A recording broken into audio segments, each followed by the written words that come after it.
Yo, what is up, everybody? It's Cody with Blood Money MMA Bets, and I'm back with my boy Johnny K Picks for another Defend Your Unit show, man. How you doing tonight, Johnny? I'm Got the doing glasses fantastic. on, Do you man. know? I was gonna say, do you notice anything Yeah, different what's about up with me? that, Do I man? look a little smarter, You- trying to be a little bit smarter from last week because I wouldn't even say that. I did awful. So putting the Heck, old man. glasses on and hoping Professor for the best. Johnny, But full disclosure, though, I got poison ivy on my face, and I don't want to put my contacts in. So he said he had it somewhere else too, but he can't say that on camera. So it's not 5 minutes in yet.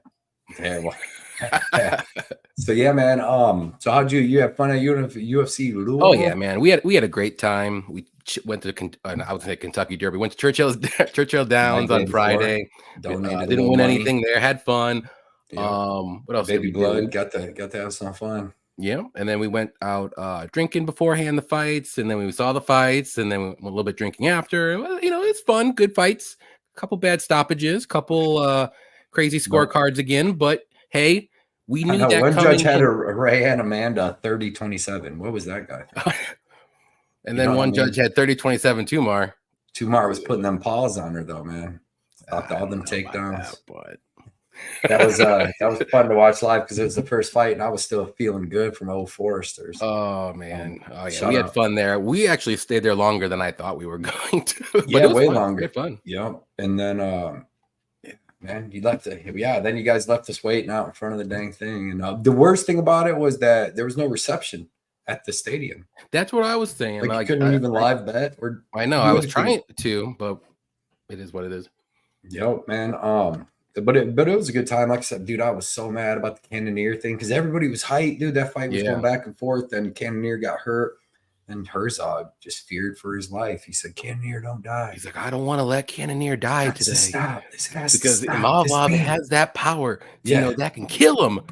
But that did, man. That killed the buzz. The whole stadium booing. Dude, I was like sitting down when everyone was like standing up, and I'm just like, yeah, we sat down for like a couple minutes. Like, what just happened? Like that was just dumb. It ruined I don't want to say it ruined the whole night, but it definitely ruined the buzz, like you said. I was like, oh yeah. Marquez, that fight was kind of early. I mean, he got dropped bad, but he was going for the leg. But I could see that one being wasn't that Herzog too? I think it was. Yep. Then Jacoby's fight was a good going back. He was stiff going back, and he fell down, but he woke up. But he was pretty much done. But not Cannonier though. Yeah, Puna looked good. Yep. Baeza looked like crap. Yeah. Bruno looked amazing. Spinning back. He was getting beat up back elbow. But yeah, spinning back elbows were sick to see live. What other were good fights? Gomez putting them paws on Mora, just like I said. I bet 4 girls in the last 5 months, and I'm 4-0. Gomez. Which one was it? She beat up Mora. Mora gassed out a little bit. So yeah, big. She couldn't get the takedowns later. Yeah. She definitely won that fight. That girl needs to go up to 125, and she'd probably be way better. She might have better gas. Yeah. She's huge. She would be big at 125. You know what I mean? She had that, badunkadunk there. But yeah, man. Overall, I had fun. Winning card. If Cannonier would have won, if he wouldn't have got finished, it would have been 2-2 going into the 4th because 2 judges had him up. And are going into the 5th, and then it would have been whatever. But I would have won almost 10 units had Cannonier won, and I would have won almost 10 units had Baeza won. But Baeza looked terrible. And Cannonier, I mean, that was a good fight. And Imavov was good, dude. He's tough. Yeah, I mean, Cannonier was looking like I thought he would. He was winning the fight, and then he got caught a little bit, but I shouldn't have been stopped though like that. What do you think about let the dude try to come back, dude? He's 40 years old. He hasn't been knocked out in like 8 years or something. It was something crazy. Yeah, not at middleweight. I mean, it's been a while. I think he got knocked out by Dominic Reyes. What about the resurgence of Dominic Reyes? That was a little crazy. That was a good fight. Yep. I told you too when we were sitting there, I'm like, dude, Jacoby needs to fight how he usually fights and not just like going like he needed him out. I'm like Reyes is just looking to line up that straight left, dude. I was telling you that. He got a good knee, and that's what destroyed Jacoby. Yeah, but I mean, I love Jacoby too, but good for Reyes, man. Yeah, I think that Jacoby's on his way down now. You can see it. Yeah, he's 36. He's taking a little bit of damage. He's not looking as crisp. I don't think he works out as hard. It didn't look like he was like could be true. ripped up. But We got MMA Clips in the building. What's up, man? He said, let's get it. He says, sucks. This is your last show for a while. Cody will miss you. Yeah, man. I'm going to miss you guys too. I'm excited for the break from him at least. So, hey, I will tell you this though, when I come back, unless anything would happen earlier, but when I come back, I'm going to have another surgery, dude. I got another hernia. So this will be my third surgery. So I'll probably have that towards the end of the year. And then at least I'll be off. We'll do some Saturday shows. We'll do Saturday some before stuff. the fights? Yep. Saturday before the fights, we'll be able to do it. And then, dude, it works out. I mean, the last year when I was off, I had a surgery. I was off for like 10 weeks and I won 9 out of 10 weeks because I can do tape study like 4 hours this day, a couple hours that day. And like really like when I'm not working, like run to the casino right now. Boom. All right. I like these bets go. Like it makes it so much easier. But when I'm working, I gotta just take a whole day and do a bunch of stuff. But it's gonna be freaking awesome because I'm gonna have a good time this summer. I already got so much stuff set up. A couple of vacations so far, a bunch of stuff. What's up, Paul, man? He said, let's go, Paul. Appreciate you hanging out with us tonight, man.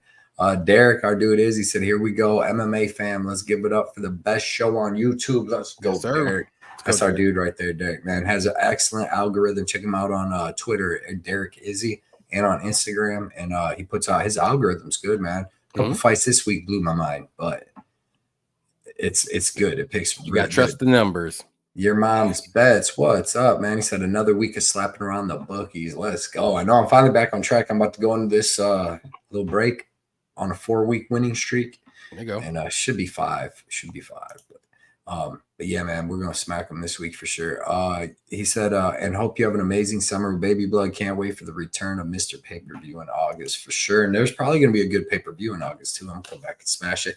I'll be feeling good, a little refreshed. Sure. Less money line. Mills, what's up, man? He said, let's cash, my guys. Let's go. He said, what's worse than your last leg flopping? Ain't much worse. You know what I mean? It's the worst. I mean, it's, you know. It's like Jared Cannonier getting knocked out. Bad. In the 4th, too. Nasruddin was supposed to be slowing down, man. I think Cannonier tried to grapple way too much. Like it might have slowed him down a little bit because he was piecing up Nasruddin in the striking in the first round. Then he just really went to wrestling. Yeah. Talia, Dachiva, Maness, Ul-Beckov, and Ikram Parlay. Who disagree? Cody, Johnny K. I like it. I like it. You know, that Talia fight could be tough. The girl she's fighting is tough as shit. What was her name? She's got wins over some Bishop, good Jenna Bishop. Yeah, Jenna Bishop. She's good, dude. She's got wins over UFC girls too. And she's big. I feel they must be fighting at 125 or 125. She's got wins over some UFC girls. But I like it. I think it hits. I do too, to be honest. Matt, what is up? So what's good, boys? So hope you enjoy your break. Blood, let's go 5-0 this week for the ultimate send-off. Let's go. That's the vibes I need. That's the energy, Matt. Man, I appreciate that so much. I hope you hit all of your best this weekend too. What's up, DYU gang? What's up, Fight Talk Only, man? Everybody check out Fight Talk Only on Twitter X too. Puts out a great community collaboration every single week. My brain's fried, man. I was outside in the sun all day for like 6 hours. But yeah, man, Fight Talk Only. Check him out on X and Twitter, man. Puts out great stuff all the time. Man, that Puja fight was such a robbery, though. I'll take it because I had Tomar. Take it and run. It was close, man. That's a close fight. But the thing about it is, I just don't know how you could put that money on Amanda at minus 330. The girl, if you watch her tape, she's not that good. She's not. She, like you said, she had 14 wins and only 4 of them had wins. It was a dog or pass spot. Sometimes the judging we've seen, especially away from the apex, has been very dicey. So if you think going into a fight, the line's wide, and you think it could go to decision, dog is not a bad play. Mm-mm. What? Nope. What's up, Hokage? What is up, man? Artem MMA in the house. What's up, Artem? Everybody check out Artem too on YouTube, Twitter, and Instagram. Puts out tons of great information. He said, let's go. MMA Ricky, what's up? What's up, man? Appreciate you coming out as always. Let us know some of them sharp bets you got tonight. Everybody follow MMA Ricky on X too, man. He's one of the dudes I follow. He puts out sharp bets, man. Good dude too. So follow MMA Ricky. It's an easy name, sir. You know. Drop some shorts and making picks with Baby Blood. I think I'm gonna do that. Man, she's been terrible the last 2 weeks. She's been terrible. Yeah, I mean, She's still up 8 One units. She got wrong, and one she was probably going to get right, but Jason said no. Right. I've been getting to get back in her piggy bank, man, taking money back out. This is what happens when you lose, baby. I know that. She's like, no. She's like, no, it's mine. But shout out Pink Floyd, man. Follow him on Twitter too. Pink Floyd's putting out good pics, and he's the female whisperer, that's for sure. Yes, sir. Any action, Effie. Let's go, boys. Hope you had fun at the fights. We had a blast. Ice picks. Had a good time. Any action sportscast, need to check that out, man. That's Effie's channel, and he's a great dude. Puts out great picks. Knows his hockey. Knows college football. Knows everything, man. So that's why it's Any Action Sportscast, not just MMA. But check him out. Good dude. And Effie, I'm going to get you on the show when Cody's gone. So get ready. Definitely. And see, I'll still be able to watch some shows like I'm still going to be able to post on Twitter and stuff like that. I just can't. I just don't want to do the 10 hours tape study on a Tuesday and then even like I love this show. Like I said, this show is my favorite part of doing all the content, anything we do. But then like with Tuesday and Wednesday with tape study and then the show, man, them are my 2 days off. It's like there's no way to like plan, so but I'm gonna come back better as than long ever. as you come back. Yeah, there will be me and Dirty Reg are starting a show and you're not in. Filthy Johnny. You can call it Filthy Johnny. Dirty Johnny. Dirty JK. Dirty picks. Johnny's picks. That's amazing. There will be blood. What up, man? Money Line Mills with the fire. Jenna Bishop has nasty BJJ and judo too. Yep, but she is almost 40. Yeah. Oh man, I didn't know she was that old, but yeah, she's big too. That wasn't close. Worst decision since. Oh, come on now, Pink Floyd. I mean, who's had her moments? Bro, them sidekicks, 10-8s. 10-8s, man. She kept dropping her with sidekicks, bro. You don't call that's not a knockdown, Cody. Evan, what's up, man? He said, "What's up, boys? Feels good to be back for the full live show." Let's man. go, Appreciate it. Yeah, but the universe always evens itself out. It does. I'm gonna joke about the Puja, and I'm gonna accept it because that's I got right back with Cannoneer. Take it when it happens because you don't get it that often. No, they get you back by the end of the show. Get you back 3-1 on UFC Mexico. Like the last robbery I can remember getting, because it always goes against me because I always have the right winning fighter. Davey Grant, like, no, fuck that. There we go. No, it was on UFC Mexico when I had Gabriel, or what was the dude's name? Oh, yeah, I had Santos. Altamirano. Yep. Remember the dude that fought Manel Cap, put on a good show? Yeah. Santos. So that dude basically that got me a robbery, and then later on they took it back with Marino because Marino. Oh yeah, there you go. Roy Marino won, but they just get you back by the end. I mean, that's just how. And you want it to be even. You don't want to be 5 robberies ahead because you're about to have the bad card. But what up, Evan? He said, "What's up, boys? Feels good to be back for the full live show." Yes, sir, man. We appreciate having you back. Got 167 people in here right now. That's good, man. Appreciate everybody. Yep. Nigel Lee said, "What up, Cody, Johnny, and Chad? We're about where are the Puja bettors at?" I tried to tell everybody. I put on my thing when I posted the bet. I said, "Laugh now, cry later," only because I knew Puja's decent and the other girl's not good. So it's like, give me the plus 200. And I wish I would have waited to get that. I didn't bet the fight. She's like plus 300 by the end. Tried to tell you. No, she was like minus 360, dude. Oh, you mean like plus 300? Okay. Yeah, that's why I couldn't. Yeah. I just couldn't imagine. I just couldn't imagine.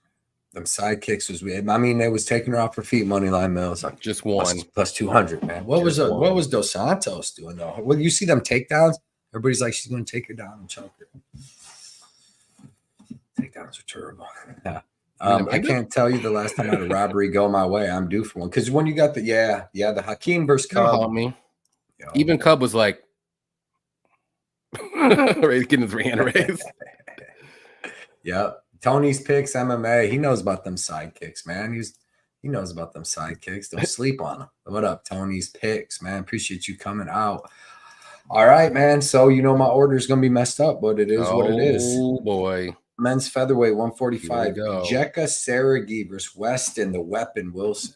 Oh dang! Who do you got in this fight, man? Let me find that on my little. How you see this one going down? Yeah. Well, okay. Well, let's just start this off with an easy one. Jekka is going to win this fight. Like Weston, not UFC level at all. He is a good grappler. He does have pretty decent submissions as well. He's got a lot on his resume, but like he does not want. It looks like he doesn't want to be in there. He doesn't want to get hit. And the first time he gets hit hard, one time every fight.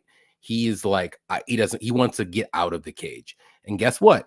Jekka hits hard and he's going to go coming forward and he's going to go guns blazing and he's going to get hit. So this is a Jekka fight all day. I know Jekka's really not as good as Brito and maybe not even as good as Gene Silva either, but he has the same style. He can hit hard and he's not afraid to get hit either. So give me Jekka to win. I think this goes under 1.5. I think Jekka gets it done first round knockout. The under 1.5 is a good play because I do believe it's a little bit better aligned than just Jekka money line. So there's a chance in a world that Wilson can get a submission, like a guillotine, because he's going to be a little bit taller. You can get a standing guillotine. You know, there's a world. I'm not saying it's going to happen, but I like the under 1.5, and I think Jekka gets it done. Yeah, yeah, I'm with you. I like Jekka Sergey, dude. I'm mad. I was on him on the Joe Blee side, but it's just he was just too small. You know, he fought Joe Blee, got beat. But Joe Blee's like 6 foot, and he's a big dude at 155. And Jekka's like, you know, he's a good size featherweight. Yeah, but Jekka's dangerous, man. Power in both hands and both legs. Like he the lead leg can kick you in the face and knock you out. If you watch him on that road to UFC, he was knocking dudes dead on there too. He's got a crazy power. He's super fast. He's like a Manny Pacquiao, man, of MMA, just how he just hits hard, super fast. But like you see, his grappling is a weakness. Even on the road to UFC, he got taken down a little bit. He was taken down earlier in his career, and them are on like the Indonesian scene and over there and like the Asian scene and stuff like that, which is nowhere near ours. But so his wrestling and grappling against like UFC level competition is always going to worry me. Weston Wilson, he's Stephen Wonderboy Thompson's boy. He's huge. He's 6'1". He's going to be 5 inches taller with 4 inches of reach, and he's like a karate guy. But he's got good jiu-jitsu. I think he's got 11 submissions. Yeah. And he's got 14 first-round finishes overall. But he's been finished 7 times himself, 3 KOs, 4 sub-losses. So, I mean, he's the definition of killer be killed. He's finished all of his opponents, and he's been finished in all but 2 of his losses. So, like you said, man, he doesn't take punches well when he gets hit, and he gets hit pretty clean. So anytime this is on the feet, I don't see him knocking Sergey out, but I can see Sergey knocking him out. But if he can get his wrestling going, there's a chance because he's huge. You know what I mean? He's another big dude, just like what's his nuts. So if he's able to actually get this dude down and get on top of him, and he's got pretty slick submissions. And I just don't know how good Jekka's submission defense is. So I'm taking Jekka. I'm taking him to knock out Weston Wilson, but I couldn't put him in. I wanted to put him in my parlays. But it's just that, like, I need to see more out of that ground game before I just want to do that. Before I want to throw him on. That's why I said I do like the under 1.5. Well, and then Wilson hasn't been to the second round in his last 13 fights. Yeah, and Jekka has 9 first-round finishes. He's got 13 finishes out of 14. Yeah, this is screaming under 1.5. Like, either guy can get a finish in the first round. But it's like -3 something. But it's parlay piece. An easy parlay piece that you throw in with, like, I don't know, someone named like Costa. I don't know. Bro, I don't know how people think that Shylin or Nerdonbecky's going to beat. I've seen enough of Shylin. I know what he is. It's not good. He's the opposite. And I heard that Cody likes that Chinese wrestling. So word on the street. Man. So I heard it. I heard it from the horse's mouth. I mean, what it does. Women, because remember that's what they said when he was going to wrestle and hold down Garcia. Women's strawweight, Josephine Knutson or Knutson. Which one is it? I don't know. I say Knutson. Okay. I'm not a name person. So I'm going to start this one off. Knutson is good. She's a good fighter, man. She's got good kickboxing. She throws good straight punches with good combinations. Good kicks, good front kicks up the middle. Like Isis Verbeek on the Contender Series, she front kicked her within like the first 20 seconds. Had her really hurt, but I don't think she's ever finished anybody in her pro MMA career, to be honest. No, I don't think so. She was close a couple times, but didn't get it. Yep, and she's got a good clinch against the cage, a strong clinch, good clinch knees, crisp, tight boxing, like I said, and like her like wrestling and stuff doesn't seem that. She's got one finish, but does she? It was like her second pro fight. Okay. But she's got really good front kicks and stuff up the middle and all that. And then she's got decent grappling, but she's also fighting, girls that are not that good. Like when she was on the Contender Series, she looked pretty good, even though like she might have lost the second round. Like she won the first round. Second round was close. She didn't even get a contract, and they brought her in as a short notice fight. She should have got a contract though. That fight, I'll be honest. The fight was boring. She just held her up against cage though. No, but the ISIS Verbeek. I mean, it was like domination though. Like the other girl didn't do anything. But you also have to realize too. I think that might have been the Dana White Contender Series episode where he was like on a bad mood or something. He didn't give anybody any. That was 2 years ago. 2 years, right? Last year he was giving them to everybody. Yeah, but that was when Josephine was on the Contender Series. I think it wasn't just this last one. Oh, it was. You're right. Maybe not. But I don't know. I thought she won. No, she didn't. Yeah, but I thought she lost the second round. That was just to another kickboxer. That ISIS Verbeek, she's just another kickboxer. Mm-hmm. Against Marnik Man, who I mean, I think we all know is not a good fighter at all. She was supposed to fight somebody else, that Lucindo, actually. That would be crazy. That would have been a good fight. But like I said, she's pretty well rounded, but her wrestling and grappling is pretty decent. But Marnik Man's so small. Remember, she's like 5 foot. Yeah, she's an atomite. Julia Pastri, I watched her, dude, and I'm impressed. I'm impressed with her too. I'm impressed with both of these girls, but I just don't think one of them should be minus 200. Like, because Pastri comes from a striking background. She's got really good striking, man. She comes forward, she puts a pace on you in pressure, and then also has good striking defense when she's doing it too, you know, and that's not always easy to do. A lot of people that just come forward like that, eat punches, and then wait to land a big one, but she's actually got good striking defense. And then she's got pretty good offensive and defensive wrestling, and she's got good jiu-jitsu. She's a finisher. She's got 15 fights where Knudsen only has 7 fights, so she's got double the fights. She's 10-1. 10-1 in her last 11 fights. The only fight she lost was on the Contender Series up a weight class at 125 against Jasmine Jasdervicius. You know what I mean? Mm-hmm. So she got out grappled there, but she's beaten some pretty good girls with pretty good records, and she finishes them. She's finished 6 of her last 7 wins, 3 KO, 3 subs. She's good, dude. She's dangerous everywhere, striking and on the ground. I think the striking in this fight will be pretty even, and then I think that Pastri will actually have a ground advantage here. So that line just seemed way off to me. I'm mad because she's been sitting at plus 185 for like 4 days. But then, like, when you're watching like fight odds to go look where the odds are going, man, everything on there had her going up to like 200 in this. So I'm just waiting. I'm like, okay.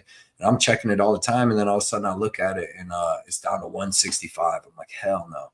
So I had to jump on that. But I think that's a really good line. I think this is going to be a very close fight. I'm not saying Pastri is going to dominate her, but this is going to be another really good fight. And I think Pastri may be able to use some grappling to get the win. And the striking, like Knudsen's striking is really good, but she's not like crazy dangerous. And I think Pastri is going to be landing some big shots too. Like if you watch her tape, she's good. So that's what I'm on. Right on. Yeah, I agree with you. I'm just on the other side. I'm going to say Knudsen. I do think this is going to be a very close fight, though. I think the striking is going to be close. Maybe, I don't know, like I couldn't really figure out who was the better striker, but I would maybe lean Knudsen. But I think the wrestling is going to be on the Knudsen side, but maybe the grappling and offer back for Pulaski is going to be good too. She does have pretty good submissions too. And Pulastri's takedown defense, though, isn't the greatest. So she can be taken down. Not to say that Knudsen's going to come in with a wrestle-heavy game plan. I do think it's going to start out on the feet at least. And maybe in the later rounds, Knudsen will go to that wrestling if need be. But either way, I think it's going to be a very close fight. Knudsen is a very good kickboxer. She was in eight kickboxing fights before she moved into MMA, so she does have that like experience there. Not to say it's the same, but she has shown some very good grappling and wrestling too in her last couple of fights. So it's a very close fight. I'm just gonna go with Josephine in this one. Maybe the debut jitters too. You never know how that's gonna work out with the Pastri too, but we'll see what happens. I think it's gonna be a good fight. I think it's gonna go over 2.5 for sure. I think Knudsen's going to be safe, and she probably won't get a finish, but she'll try. But I don't think she's going to get it yet. So we'll see what happens. I like it. A lot of people like Knudsen too, and she's good. Like I said, they're all good. It's a close fight. It's going to be close. There will be less. I'm done with that shit. The UFC had to give. Pastri's got head kicks, good boxing. I think she's going to have the grappling advantage. She's going to have a 3.5-inch reach advantage. Like Knudsen might be an inch taller, but I think my girl's going to be a little bit bigger. Do you think Pastri is going to be able to like take her down and grapple, or do you think she's going to be good off her back? I think she can. I think that she can do both. Okay. Like by the end, and she pushes a crazy pace. Like she's getting her finishes a lot, but like the last girl that she fought was like a 9-2 Brazilian or whatever. That girl came out and tried to take her down and like used all her strength, took her down, tried to do whatever she could in the first like minute and a half. And then if it was even that long, and then Pastri reversed her, got on top and beat the shit out of her and then choked her out by the end of the first round. Like she's a beast, dude. I just don't know what I get it. Even since I watched Knudsen on the Contender Series, I'm like, this girl's good, but like this other girl's good too. And the line was just off. Like Knudsen might be like, she should be like minus 135. Yeah, 130. I mean, I would love that because it's going to decision, right? Everybody more thinks than likely. that, and it's going to be a close decision. Like Knudsen, but we are at the apex. They are a little bit more consistent, so I'm trusting the judges a little bit more in this fight. There we go. Because we know the apex judges judging. Like we've seen it for years. I mean, 75% of the events are at the apex or in Las Vegas, basically. I don't mind. So it's the same judges over and over and over. But when we go outside of Vegas, that's when it gets crazy. And you're like, what the fuck is going on? Man, I've seen you smacking hands with Sal D'Amato, slipping him a little money. Didn't work out too well last week. I'll tell you that. Nope. He's like, nope. Not going to do it for you, Johnny K. Yes, you gave him a 50. I don't know. He wants like 500. I'm like, oh, I got 50. Exactly. He's probably getting 500,000 per fucking bad judging. That one dude probably set for life. Trocoli messed up all the decision things, or whatever his name was. Little Thunder, Josephine, Knudsen. Okay, all right. The K is silent. Oh, Nutson. Nuts. Yeah, everybody check out Mushroom MMA too, man. On X, man. He puts out all kinds of great stuff, great food. Great videos, constantly threatening the bookies, which I enjoy. I love it. I enjoy the bookie threatening clips. Screaming, yelling in the street. Come on, man. That's a good account right there. You gotta go follow that, man. Get him. Knudsen seems like Pastri, I'm telling you, psycho. Girl named Psycho. Come on now. Just takes one takedown. You're not so psycho anymore, though. From the kickboxer? Come on. She might, dude. No, she's got good jiu-jitsu, bro. No, she out-wrestled Man, and Man's supposed to be Man, 5 foot Marnik, man. Come on, man. Come on, man. Listen, Pastri's got jiu-jitsu off her back. She's got legit arm bars and stuff off her back. Knudsen better keep it on the feet, where she's might get pieced up there too. Plus 160. I would have plus 200, but Shady in the building. What is up, Shady, man? I hope you're having a good night tonight, man. What up, Shady? I'm having a good night. Johnny got the poison ivy all over himself. He's not having the best night. We have to worry about the judges and refs and I know it's exactly. There will be blood. You ain't lying. Smash the third party tracking bomb. Let's go. Do you think Jason called it off quick because they needed some knockouts for the gloves? I don't know what happened, but it was just, and you could tell like he was in it, like, he totally like, dude, step the fuck back and let the fight play out. Like these are the toughest dudes in the world. They're like top fucking 5 middleweights. I mean, you think about it, shit. Like Bruno got a elbow knockout. Reyes, the knockout really happened when he hit that when he hit his knee, right with that knee. Prate's knockout was a knee to the body, which was perfect. That was fucking dude. That guy is legit. We forgot that was amazing, dude. I wish we would have got a better fight out of that, but Jesus, dude, like we watched that. It was on our side of the cage, dude. That looked like that hurt. Knees to the body would be about the worst thing you could ever get in your life in that cage. Like I felt it. I don't know if you if you couldn't have like damage afterwards, like the head kick, like Kamaru Usman, but like dude, that knee to the liver like that, bro. He's got a nasty one, dude. Chuck's a tough dude, dude. It's like you gotta get hit hard, man.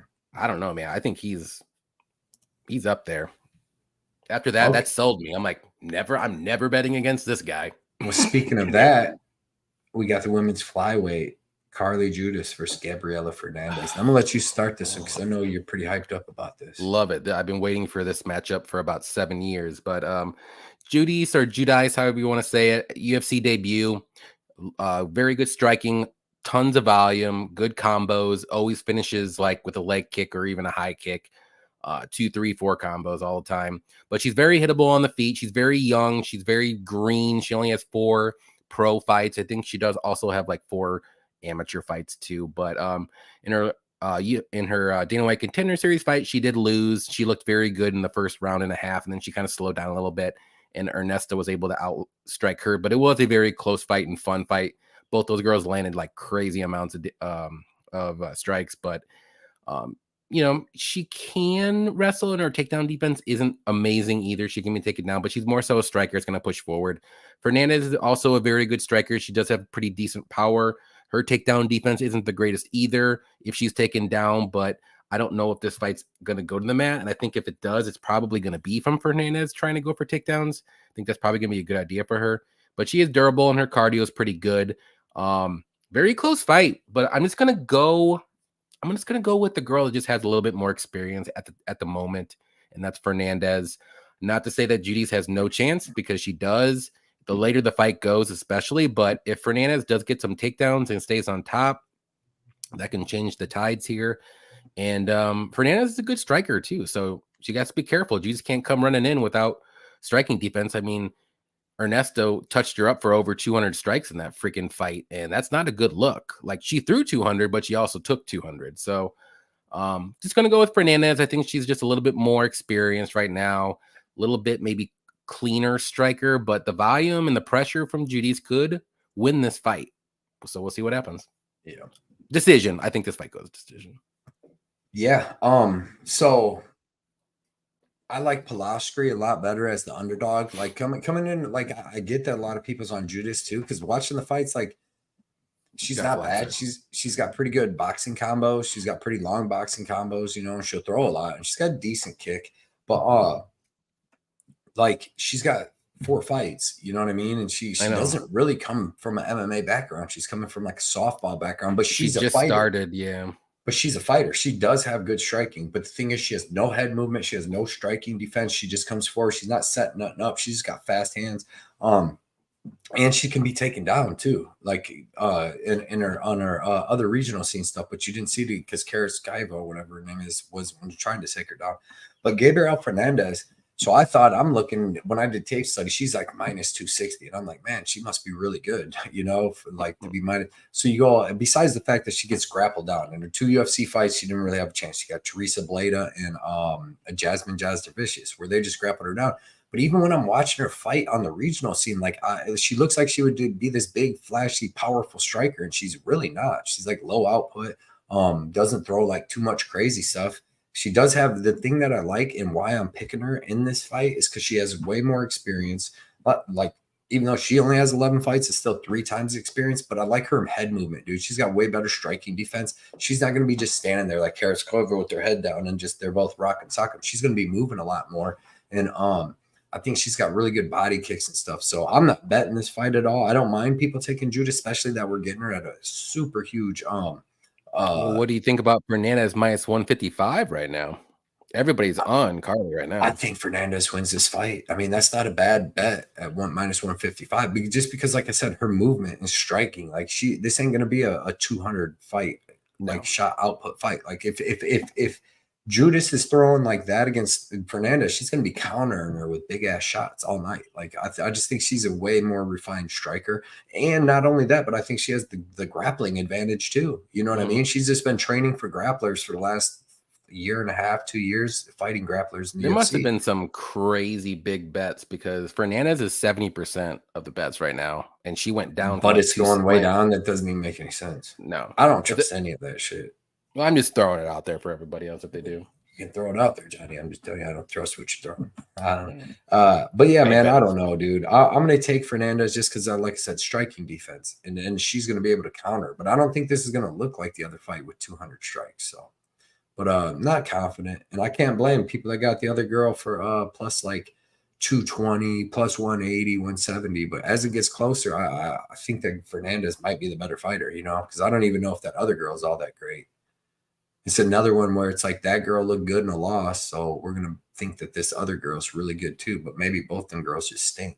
It's too, yeah. But Fernandez is fighting better competition and totally different people as well. Like Jazz Sudavicius, like she's gonna wrestle. Bleda gonna wrestle, and both of them girls are really good. Like very good wrestlers. Bleda's gonna be good in this division. And Jasmine's good. She's like top you know, 15? maybe top 10, definitely top 15 girl. So, and Judas has never seen the likes of any of that stuff. So. Ernesta's not even close. If she couldn't beat her, I don't know. It's one of those fights I can see it go either way again, but the closer the line gets, I do favor Fernandez even more. So, Ryan. Yep. What is up, Ryan? Said nothing like getting off work and defending some units. Let's go. It's time. We're gonna get some fights. We gotta have some good fights. That me and Johnny's gonna defend some units, I'm sure.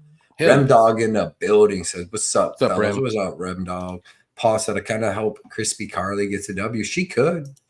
Like I said, I'm picking Fernandez just because the defense and the movement, and just I think just a better striker. But whoa, that went way down, man. I thought we was talking about like.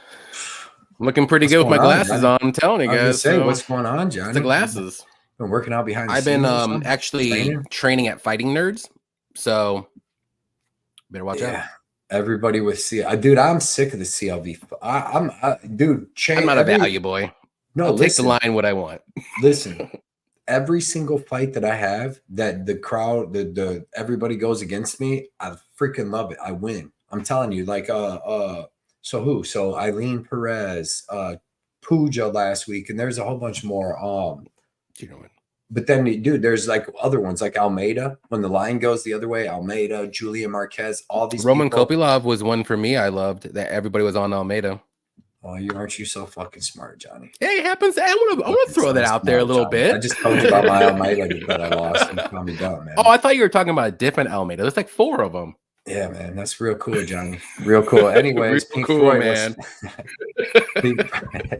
Pink Floyd, he said, I bet Carly at plus 200, hoping the line closes more because it should be pretty close. I don't see it finish, but betting Gabby, I think if she wins, they strike. Yeah. I mean, third round, Carly might be a good bet just for shit. But she also might get taken down and held down. You know what I mean? Because there's that whole possibility that and that's the other thing. Because like Gabrielle Fernandez, I have feelings way better in grappling than Carly Judas, to be honest, because Judas is a striker with good boxing. But yeah, man, but that plus 200, that's good. John Newquist with the $10 dono. What Johnny is up, News Johnny sponsor. News? Who gets the first KO? Jekka Seregi. Yeah, Jekka, if we're gonna go by the order. By the order, and no, Costa. I'm going with Costa. Oh yeah, I forgot. I think he could finish. Finish spinning kick to the body. I don't think Shia can take what Austin Lingo took. I'm just gonna put that out there. No way. So I'm going with. I'll say Jekka, so you can go with Costa, and I'm cool with either one. And then we can just put them in a parlay, the KO parlay, baby. There you go. Jason Herzog killed the ladder challenge. Killed it. Step 3 first, like you said. Step 3, dude. We cannot get past. And we got to step 3 every time. Every time we lost. We might as well just quit. Freaking time. We should quit. We go from 100. We get from 25 to 100, and then. You know what we should do? We should start at 100. 2 steps. Start over. I did. I bet Gomez. I bet her. I was out there. Better. I was going nuts in that thing, wasn't I? I had to tell a guy to shut up, dude. I was pissed. Dude, that was the first fight of the night, Cody. What? No, that was the Denise. Dude, you were getting wild. Yeah, but bro, I'm out of old fashioned. I look back at the guy. I'm like, this guy's wild tonight. Don't worry about him. He need to shut his mouth. Yeah, I don't know why. That's his problem. And then I'm like, he didn't say anything the rest of the night. I tell you that. No, but like, why would you even say that? And it caught me off guard. So I'm like, oh, I'm like, what, dude? He's a boner. Stupid. Yeah. I don't have to choke it, motherfucker. You know what I mean? Gator don't play no shit. But Nino, what's up? He said there's some great boxing Saturday. Which fights are Saturday? Is it Tank? Okay, Frank Martin. Martin, right? And Tank. I've never seen Frank Martin fight. I know Tank. Tank's dude. Tank's good. D Gomes, the easiest money, easy. And then that went up too. That's another one. That's the one that went up. Where Gomez, I got her at like plus 145. She ended no. Well, then at the end of the week, the more money came in. Like plus 200. Yeah. Gomez is like plus 190. If I could have live bet, sheesh. When are you guys going to be doing a watch along show? See, I might be able to do some stuff like that if I get a Saturday off. Just hop on to do something. But I'm wanting to do a Saturday show or watch along. Maybe if there's an early start time, like maybe like a 1 or 2, will be like 2 or 3 o'clock Eastern, maybe something like that, or maybe even like a 12 o'clock Eastern, something like that. Get you one of those. I think this one starts at 7, does it? I'll let you know. Yeah, this one's a later one, I think. No, actually, no, it's 3. I lied. I thought mine said 7. Oh, is it 7 Eastern time?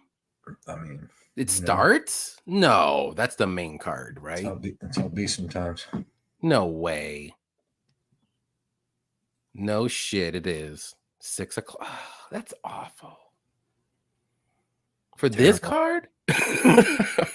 Yeah, Apex, there must be something on early. Is there like a boxing match on early in the day or something? No. Or something good on ESPN? Because that's usually, they don't want to run it, concurrent. Oh, isn't this going to be on ESPN or something? Like actual ESPN? They probably want it prime time. No, hell no. They wouldn't do I thought Apex it was. card. They won't do no Apex card with on like ABC or nothing. Maybe one other one is. Something coming up, but they'll do a good show for that. That's probably like they'll probably do that Abu Dhabi card or something like that on ABC, the one with Hamzat and them. Yeah, I want to do a watch along, even if it's just the main card or something like an early one, or the whole card. I don't give a crap. Men's flyweight, Nate Maness versus Jimmy the Brick Flick. I'm gonna start this one off. Jimmy Flick, please do so. Jimmy Flick, okay wrestling. Not good cardio, not good striking, good jiu-jitsu. I'm going to give him that. I'm not going to fucking take that away. Better give him something. That's what good jiu-jitsu. Problem is, he really don't have the wrestling to get it there. He doesn't have durability. Yeah, he doesn't have the gas to keep shooting to take it down. He doesn't have the striking to stand with most anybody in the UFC. You know what I mean? For any period of time. So, he needs to get his guys down and then he can choke them out. I think he's got 17 wins, 15 submissions. I was gonna say, like, how many knockouts does he have? 0. Oh, it's at 0 still? Yeah. Yeah, he didn't knock out Gordon. He should have. Gordon should knock himself out for what he did in that fight. He's been knocked out how many times? There's another one, Malcolm Gordon. I got him -125. He ended up -250. I was so close to playing Malcolm Gordon, but I just went with the under instead. I got very lucky. Yeah. What a bum, dude. Jimmy Flick KO'd 6 times. Submitted 0. So once his game don't work, he's gonna go ahead and head out. You know what I mean? Yep. He's gonna watch after a round fights from the fucking stands. All of his knockout losses besides one, Charles Johnson, got him in the first round. But other than that, they've all been in the second and third because he comes out, goes full go in the first, trying to get you out of there. If he can't by the second, can't land that takedown in the second, it's going to be night. So that's what's going to happen here. Nate Maness, nothing like crazy special about him. He's got good striking with some good power. You've seen up at 135. He had some comeback wins over like Luke Coolhand, Luke Sanders, and who else did he come back on? And Tony Gravely, and he was kind of getting beat up bad in them fights and came back. The reason that I think Nate Maness is going to survive, he may get taken down. I doubt it. He's going to be a lot bigger, man. He's 3 inches taller. He's going to have 4 inches of reach, and he's got pretty good takedown defense. Even against like Johnny Munoz, showed decent takedown defense. That was back in the day. He did get choked out by Tagir, but he just got caught in a choke because like the fight before that, he's with Umar, and he was taken down for probably 12 minutes out of 15 and survived. Yeah. You know what I mean? So he's got good jiu-jitsu. I think Umar, hot take, I think Umar was being nice because he took that fight on short notice. I don't think so. Umar's a good dude. He's like, oh, you took this fight. I thank you. I'll make it look dominant, but I'm not going to finish you. No fight of the night, no bonus, no finish bonus, none of that. Come on, man. He don't need the money. Come on, man. He needs to go talk to Makachev. Need the money. Talk to Makachev and get that money. Nate Maness survives that first round and puts Jimmy Flick out in the second or third round and gives him his 7th TKO knockout. How do you see it going down? Yeah, same way. Probably, I wouldn't say early second round, probably by knockout. It might even happen in the first. Like, I think Jimmy Flick can get caught in the first. So it's possible. Easy peasy. I do like the under 1.5 if you want to be a little bit safe because Flick is very dangerous in the first round. We did see Maness get subbed, on the mat a couple against Tagir. So it's not like it can't happen. So you have to worry about that ever so slightly. But yeah, on the feet, it's Maness all day. And I think he can keep it there. Now, if Flick is jumping, flying triangles and doing all that crap, then that's where it gets a little dicey. You just never know what's going to happen. But Maness should win by knockout, either first or second round. I'm going to say. I don't even think this fight touches the third round. It would be so fun. I just don't. I hope he don't. He doesn't touch the third round. I can't believe I bet Malcolm Gordon, but like that's the ultimate fade when you're just fading Jimmy Flick with Malcolm fucking Gordon, and you get that. Malcolm Gordon looked great though in the first round. He looked great. How good he looked. Yeah, but look how good he looked against Chimaev. Well, that's true too. Dies. Don't you put that bad juju on us, Effie. Dude, come on, man. What up, baby? Sharp MMA. What is going on, man? Appreciate you hanging out with us tonight. DG said, I want to bet Jekka, but that line seems bad, at least for me. I'm with you on that. Wilson should get knocked out. Under 1.5, DJ. Somehow he can get subbed. Exactly. Just do the under 1.5. Both guys are dangerous, and Wilson does not go out of the first round. There you go. So, and you're getting Jekka and you're getting a better line. About the same price. So, and they can both finish each other because, like you're saying, Weston Wilson's got like 11 submissions or something crazy. So and he's got some knockouts. I doubt he knocks Jekka out, but actually, I'm with you on that. I don't think he has any knockouts, does he? Yeah. Or I'm thinking of somebody else who doesn't have any knockouts. Jimmy Flick. Oh, and Tagir doesn't have any knockouts too. Yeah. No. 5. Okay. How does he have 5 knockouts, man? His striking is awful, dude. But chew that ram, dog. Under 1 foot. Yeah, for sure. For sure. That's so true. Just D, what's up? He said Flick by first round TKO, bet the house. I don't know. That one's tough. If that is plus 20,000, it's worth. No, what is worth it? A shot. Let us know. What's the line on that, Just D? Let us know the line on that because he's never had one. But that and never happened. Ness is durable. He's only been KO one time by Taylor Lapalus, spinning kick to the body. It wasn't even kick. He should have got knocked out by what's his name, Tony Gravely. He did get yeah. He got that saved by the bell. What's the Yan? How she got saved by the bell with that choke? Yeah, you know that they said that was Jason Herzog that let her continue.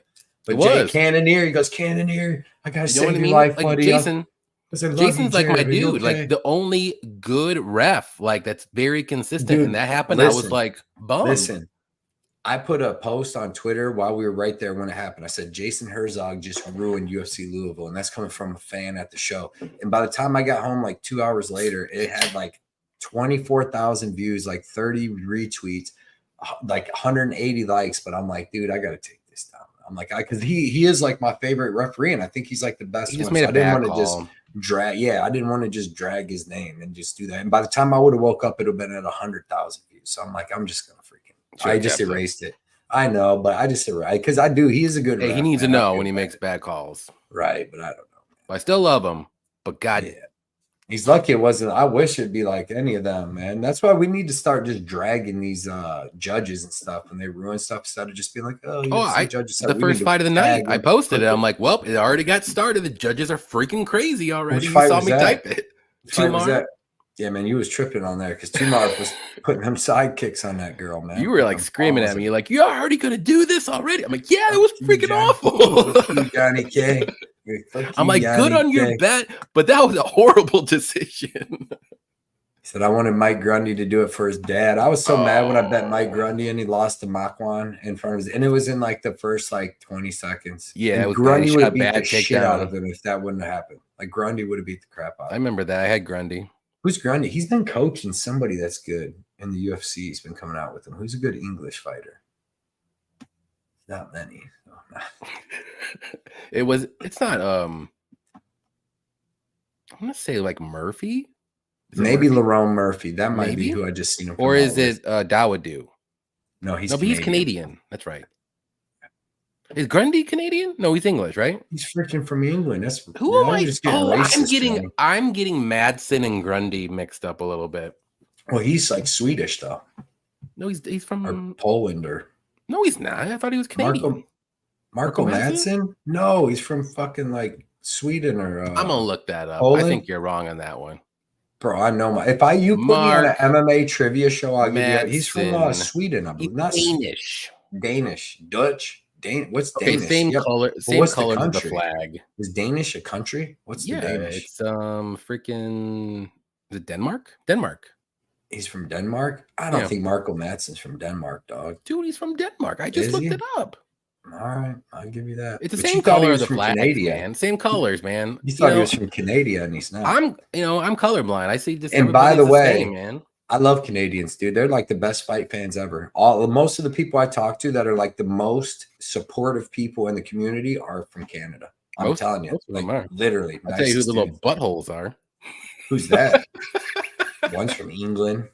There's a whole bunch of them, man. I know. They're everywhere. Got me mad at him the other day, a couple of weeks ago or whatever, when you get like 3 dudes that come to your post and start just talking. I love, my favorite is like, I never hear of this guy before, and he's like, your picks suck. And I'm like, thanks for commenting. I never seen you before, but appreciate it. Appreciate you, man. Where were you like the last 7 cards? I actually did very good on. Come to the one that I just did bad on. Appreciate you. He's got the Dana stand. Like that. Denmark, yeah. Let's see. Taking off this event and talking about 2 interesting fights that I really want to see. Chimaev, Whittaker, MVP Gary. How you guys see that going? Can MVP? I gotta go Whittaker and Gary on them. Just because, like Gary, I see that dude being a champion in the UFC. Gary is very good, but I'm just worried about the style. It might confuse MVP looks so good against Kevin, but I think Kevin Holland's Kevin Holland's on a different. It's a different level of striking right there. But and Gary's so good, like, and he's big and he's got the kicks. But I think he could also Whittaker, if he survives round 1, he's gonna win. I bet that Gary was out grappling Neil Magny, and that's not the easiest thing to do. You know what I mean? So he might. I know a lot of people hate Gary, but I think he's very, very Gary's good. Another thing. He's another dude like Tatsuro and just a couple other people. You almost can't fade them until somebody beats them. Like in my mind, Gary's on a trajectory to possibly be the champ and stuff. So he ain't getting the shot cut though. I mean, he's good though, but like he could, but he's not. MVP's really good too. We'll see, but I like Whittaker though. In a 5-round fight with Chimaev, I just don't see Chimaev. Live bet it after round 1. Yeah, you'll get. But I mean, odds. Even the line now is crazy. That should be a pick 'em. That should be a pick 'em. Like, I don't know. We'll see. Where are we at? Let me look at it. Go ahead. I think MVP might take it. He 200 for Whittaker. I think he looked so good against Kevin Holland, because Kevin Holland just like saw Gary. Well, yeah, because I think MVP will slow down in rounds 4 and 5. That's probably why he wants 5 rounds, and maybe he gets more money too for 5 rounds. Yeah, and MVP never. Or decent. I like that Gary does what he has to do for the most part. Meaning and he's good. He's good too, man. He's gonna be big up there with my MVP. Never trust fire. All right, this one's gonna be a good one. I want to hear your take on this, Yanni. Men's welterweight, Adam Fugitt versus Josh. Really? It's a tough one. This is the number 1 tough fight that I just couldn't really pick. I mean, I'm gonna pick, but like, man, I went back and forth like 3 or 4 times. But he's a good grappler. He does not the greatest doesn't have the greatest takedowns. He's pretty decent on the feet, has some power. He's very hittable on the feet, though, especially with straight shots. So that's something you want to look at here. But he is fairly durable. But man, this guy's killer be killed, and I kind of didn't really notice it until I started watching the fights again. Like a lot of his fights, like he's either getting a finish or he's getting finished. And I think it's in his last like 5 or 6 fights, maybe even more, like finish. The last decision he went to was back in 2017. Like he's been finished or getting a finish in every one of these fights. So something to think about again. But Quinlan, though, very athletic guy. He does have power in his hands. He can grapple. We haven't really seen it too much. He took a crazy amount of damage in the Barlow fight, which is a little bit worrisome too. And I think it's only been it hasn't been that long since he fought. Maybe like 3 months, 4 months. Let me look real quick. February. So 4 months ago, he just fought and took all that damage. And Jason Herzog wanted him to die that day, but didn't stop it right away there. I remember watching it, I laughed a little bit because I'm like, oh, now you're gonna let this one go. But very close fight. I just think the more dangerous fighter is Quinlan. I really do. I think he can get straight right down the middle and either like knock out Fugitt or at least stun him and get the finish that way after that. But I don't blame anybody picking the underdog here for Fugitt because I think he has a way to win too. We'll see. The longer the fight goes, I do favor Fugitt, but Quinlan is very explosive in the beginning, as we all know. and very powerful striker. And I think he can get a knockout. So I think the more dangerous guy on the feet is Quinlan. I don't think this fight's going to go to the mat. So give me Quinlan. I'm not confident, not betting this fight, but I would bet the under in this fight, if anything. Yeah, I don't mind it. Like I said, Quinlan, he's basic. I mean, he tries to wrestle. He doesn't have very good wrestling. He's supposed to have good jiu-jitsu, but he really doesn't have like any wrestling to get down there. Anyways, it's what it looked like against better fighters. He tried to take Barlow down. He tried to take Waters down, I think, like once or twice, but he really doesn't try it. He's got good striking. He's got fast hands. He's got good power. He's just got a short reach, so he's going to be 5-inch reach advantage here. But he does have KO power in both hands. His left hook's nice. That's what he hit Jason Witt with and put him out. But he's never really beat anybody good. Like his best win is Jason Witt. And then he got beat up and was low output against Waters, which Waters is good, and he was just like piecing him up from the outside. And then in his last fight against Barlow, he was actually looking pretty decent, but I think Barlow had like broke his arm by then or something like that. But, yeah, I think he said something like that. Yep, and he ends up getting knocked out in the third round. But the second round, it looked like he won. The first round, he kind of got beat. But in this fight, he's fighting Fugitt, man, who's a big dude. He's gonna have 1 inch of reach or 1 inch of height, 5 inches of reach, but he's like long and awkward. You know what I mean? Like, I think he's gonna look a lot taller, 1 inch taller, but I don't know, maybe not. But he's got good kicks. He's got a good head kick. You see against, I think it's Solomon Renfro that he head kicked and knocked out. He's got pretty good power in his hands. He's got pretty good wrestling, man. It's underrated because he was taking Michael Morales down, and that's definitely not easy to do. And he took him down, I think, like twice, and he got a little control time too. He has been finished a couple times in his career. Morales finished him. Malott finished him. He's every kill, dude. Yeah, he finished Kinoshita. But it's just like, I don't know if Quinlan's going to fully put him out. Like, because he's not the highest output guy. And like, I don't know. I'm going to take Fugitt here. I think he's going to be a little bigger. He's got all the grappling upside, in my opinion. And he's got pretty good striking. And like, Quinlan just got knocked out pretty bad. I know Fugitt did too, but that was a little while. That was in January when he got put out. But neither one of them was like fully out. But yeah, man, give me Fugitt. I just think that he's going to have the grappling upside, and his striking's not bad. So, that was a year ago, Fugitt. When he got knocked out? He hasn't fought. That wasn't the Canadian card? Yeah, but it was the first Canadian card. Oh, okay. Yeah, because the second Canadian card, Malott bombed with 5 seconds left. Mike said Fugitt, he's big and strong, and that's that. And he's got to watch those straights, man. Like, he gets hit with straights all the time through the guard. Every time. It's a little worrisome. Yep. So maybe that under is the way to go. But Quinlan's pretty durable. Like, he took some good shots from Waters. Yeah, but we don't know what his chin's going to be like after that freaking disaster. Right, do you think Fugitt could choke him out? He's a black belt. He could, especially if he stuns him, clubbing some. Yeah. PED Quinn defends the grappling and finds a KO. Non-PED Quinlan coming off a bad beatdown pick him. I feel like if anyone has grappling success, it's Fugitt. He actually wrestles. Yep. Hope we see improvements. Defense, or a takedown offense isn't all that great, but he's not really going. Where was the last takedown that he got in the UFC? Fugitt? Yeah, I don't think he has. Well, that's a good idea to do it because Kinoshita is Morales at least once, maybe twice too. Michael Morales is amazing. So yeah, that's what I'm saying. I don't believe it. I don't believe that, but you better believe it. No, I don't believe it with the takedown from him. What? I believe that Michael Morales is amazing, but you don't. Man, you better look up them stats. I'm looking worth a Google. It's worth a Google. You ever seen that? What's that called? The candidate? Oh, he was able to get him down once. Told you. Got some control. Let me see. Yeah. Take down Kinoshita too, or did he knock him down? I think he knocked him down. Well, he might do that to Quinlan. Oh, he took him down 4 times. He took him. Well, Kinoshita, a small welterweight who's not. Did he get Malott down? Did he get Malott down at all? No, Malott was able to take Fugitt down. Yeah, Malott's strong in the first couple rounds. Let's go, Shady. Fugitt, yeah. I was tempted, dude. I was tempted. He was the favorite when I was doing tape, though. He was like minus 120 or something, minus 115. And it was going in his direction. Then it switched. If we were doing early predictions, I want to hear the early thoughts on Macy versus Rose. I'm not sure most of the chat. It's 5 rounds.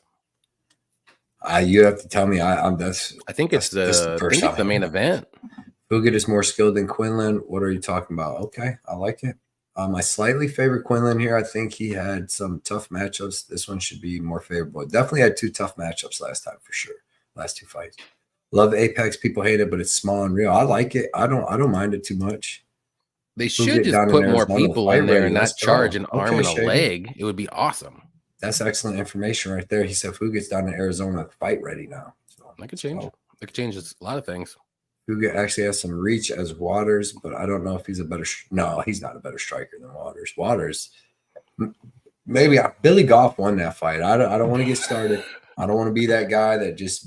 But Billy Goff won. That was a close fight. And Waters did not win 30-27. Yes, that's a fact. He didn't win. A fact. You can argue 29-28, but you cannot argue at 30-27. You just can't. You can argue it better for golf. Clip Scott's Fugitt. Some base. What is up? So what's up? One question. Am I wrong for thinking that Patty beats Bobby? Bobby for me in his last fight was incredible, but somehow Cheney. No, I think Bobby beats Patty. I don't know where I will say this. The new dad vibe is gonna be on Patty times 2. The campaign. That's one of the best movies made, bro. I love it. That's why I got my mama line, that mama joke. Oh. You know what? He goes, you know what's the difference between your mom in the washing machine? He's like, what? He's like, when I drop a load in the washing machine, it don't follow me around for 2 weeks. Dude, that's the funniest shit. Will Ferrell knows the man. I got Fugitt moneyline plus 100. May even bet fight doesn't start round 3. They may go at it in that little cage. I got Rose edging it out. I would like Rose is gonna have to win it late, but Barber, man, she's a little bully. Is it 5 rounds? It is 5 rounds. Milky all day, milky. Yeah, we're gonna do it though, right? Yeah. Well, see, when I do it, okay, so you guys got on my case about having the fights out of order. So now when I do my tape study, like I said, I'm always like a week and a half in advance at least. So now when I do it, I try to put the horrible fights at the beginning because I'm like, they're gonna rearrange it and put these there. And instead, they start with a decent fight, like the Shialin versus Costa. But I said that in my video. I was like, I don't know why this fight's actually starting out. There could be a couple different ones that could have, but this is actually a good fight. Yeah, this is a good fight right here too. Men's featherweight, Lucas Almeida versus Timmy Kwamba. Yeah, we're gonna go main card already. Is that a main card? Well, yeah. Dude, Melky should have been on the main card over this one. It's all good. Whatever you want. Who started that last one? I did. Okay. So this is gonna be a good fight. Timmy Kwamba, good striking. He's super fast, man. He's got technical combinations and he's very fast and he's precise. You've seen against Mateus Vogel on the Contender Series where he was landing quick shots, man. That when Mateus would make any mistake, basically, especially in the first round, you know, he was just precise. The one combo where Mateus did like a spinning back fist and he hit him with a shot to the body, and then as soon as he was spinning around, cracked Mateus right in the mouth, man, and hit him with a big shot. He just had a lot of good combos, super fast. I didn't see him using much grappling. He used anti-grappling. Of course, Mateus Vogel is a super good grappler. That kid's good. He'll be in the UFC. I thought he beat Timmy Kwamba on that show, but I had a bet on him, so you know you get a little biased. But Kwamba, though, like I said, good striking. He's fast. He's got pretty good head kicks. He's got fast body kicks. He's got good takedown defense. He's used some grappling on lower level guys that he's fought on the regional scene. Then you got Lucas Almeida, who's got excellent Muay Thai, powerful leg kicks, man. He throws combos and ends them with power leg kicks. Go back and watch him fight Daniel Zellhuber on the Contender Series where he beat the shit out of Zellhuber like the first round and like the first minute and a half of the second round. And then Zellhuber finally got like his timing down and came back and got the win there. But it was still a good back and forth fight. But, man, he hits hard because, like, you see him against Mike Trezano. He gets dropped in the first round and then ends up just landing big shots. He was landing big shots in the first round before Trezano dropped him. And I had a bet on Trezano, and then Trezano comes back in the second round. Almeida just started taking off and taking over. Powerful jiu-jitsu. I mean, powerful Muay Thai. Powerful leg kicks, powerful punches. He's got a black belt in jiu-jitsu, but it doesn't seem to be that good. You know what I mean? But I don't know. He's also the person we're seeing taken down and beat the shit out of him is Pat Sabatini. And either he takes you down and beats the shit out of you or you knock him out. He just didn't have a chance to land any shots because Sabatini, he really is a beast if you don't knock him out. So hard to tell there. He comes back and gets knocked out by Andre Fili, who's fucking good. You know what I mean? That dude's really good. Yeah. So, man, this is a tough fight. You know, Lucas Almeida is going to be 2 inches taller. They got the same reach. And, like, honestly, if this stays striking, which I think it's going to, because Kwamba, like him and Oki scrambled a little bit, but I don't think that Biaggi Oki guy is all that great either. Like the dude he fought last time, like he even on the like he looked amazing against Dylan Salvador on the Contender Series, but on his regional scene stuff, he didn't look that good. But yeah, man, I'm taking Lucas Almeida as a big underdog here because the thing with Timmy Kwamba is he's super fast and super powerful in the first round. He's landing them quick shots, but he also takes damage as he's throwing his shots. And then by the second, it seemed like he slows down, like Mateus Vogel. It seemed like he slowed down against him. And like I said, I thought Vogel won. And if he's going to start doing that against Lucas Almeida, like I think Kwamba's going to need to get him out of there in the first round and jump all over him. It's not jump all over him. And it's not like Almeida's super chinny. He has been dropped. He got dropped by Trezano. And he did get finished by Feely. But before that, his only other loss was to Zellhuber. And he took big shots. No shame. No, and he took big shots against Zellhuber too. So give me Lucas Almeida as a big underdog here. Yeah, I'm on the same side, actually. I'm going with my gut. I really think this fight's going to stay on the feet. That's basically what made me pick Almeida, because I do think if that's the case, it's close to a 50-50 fight. And Almeida's fought the better competition. I like his striking a little bit more. So he uses more kicks, more body shots. But Kwamba is tough. He's durable. He can wrestle, like you said, but I don't know if he's going to. It might be a good idea. Maybe just mix it in for him. But I just think Almeida's going to be able to, stuff the takedowns or get out of the way or whatever you want to say. And it's going to be a striking fight. And I think Almeida's going to win. I think he can get a knockout. I think he can win by decision, land a better shots. So I'm going to go with the underdog with you as well. I think this is going to be a closer fight. I think the line is a little wide, to be honest. Not going to say much more. Yeah, who's Kwamba ever beat to be minus 200 over Almeida? Almeida lost to Sabatini and Feely. These are like Zellhuber. Fringe top 15 That's his guys. 3 losses. Yeah. And Kwamba's losing to a dude on the regional scene that wasn't that good. I thought he lost to Biaggi Oki, and I thought he lost to Mateus Vogel. So he could be 7-3 right now. Yeah, and then don't look too much into that split decision loss to Oki. He literally lost that fight. It was not a split decision. No, it wasn't. And Oki won 29-28. I don't think that Oki dude's all that great. He didn't look that great, but he definitely won that fight. Yeah. Clearly. Yeah. Not taking a Chinaman's chance at -1. There we go. I'm not either. Look at that. For sure. Give me some props, Kwamba actually has some IQ and just take on in. Maybe. And if he's able to land takedowns, hold him down, then that'll be easy. Then he deserves to win. I just don't think it's going to happen. I haven't seen him do that at a high level yet. So we'll see though, because he's a striker. He comes from a striking background. Like he is talking about, he was in a kickboxing tournament one, like on the Contender Series, said he was like 10 and knocked the kid out or something like that. And then Dewey Cooper was there, and then it's like, this kid's the future. And then he ended up training with them like a couple years later. So, but yeah, man. Just so you know, there's 3 prelim fights that we haven't touched yet. Yeah, man. Men's middleweight, Ikram Aliskerov versus Antonio Trocoli. You want to make it real easy? Yeah, man. Well, because they're tripping, bro. Why are you gonna not have? I don't know why this is the Shyland and Costa, but this is the co-main. It is. Fuck.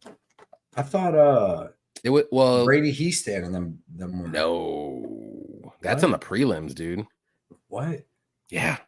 That's crazy. Tagir, we haven't talked about yet. Yeah, because that one should be on the main card. I thought they would be smart enough to fucking put Tagir and Joshua Van. That could be the co. And then we haven't talked about Costa yet, and that should be closer to the main card. Yeah, we're getting up there. Then we got Miles Johnson and them boys. There's some trash main card fights there. Azu, Garrett Armfield and them boys. Yeah, man. Ikram Aliskerov versus Antonio Trocoli.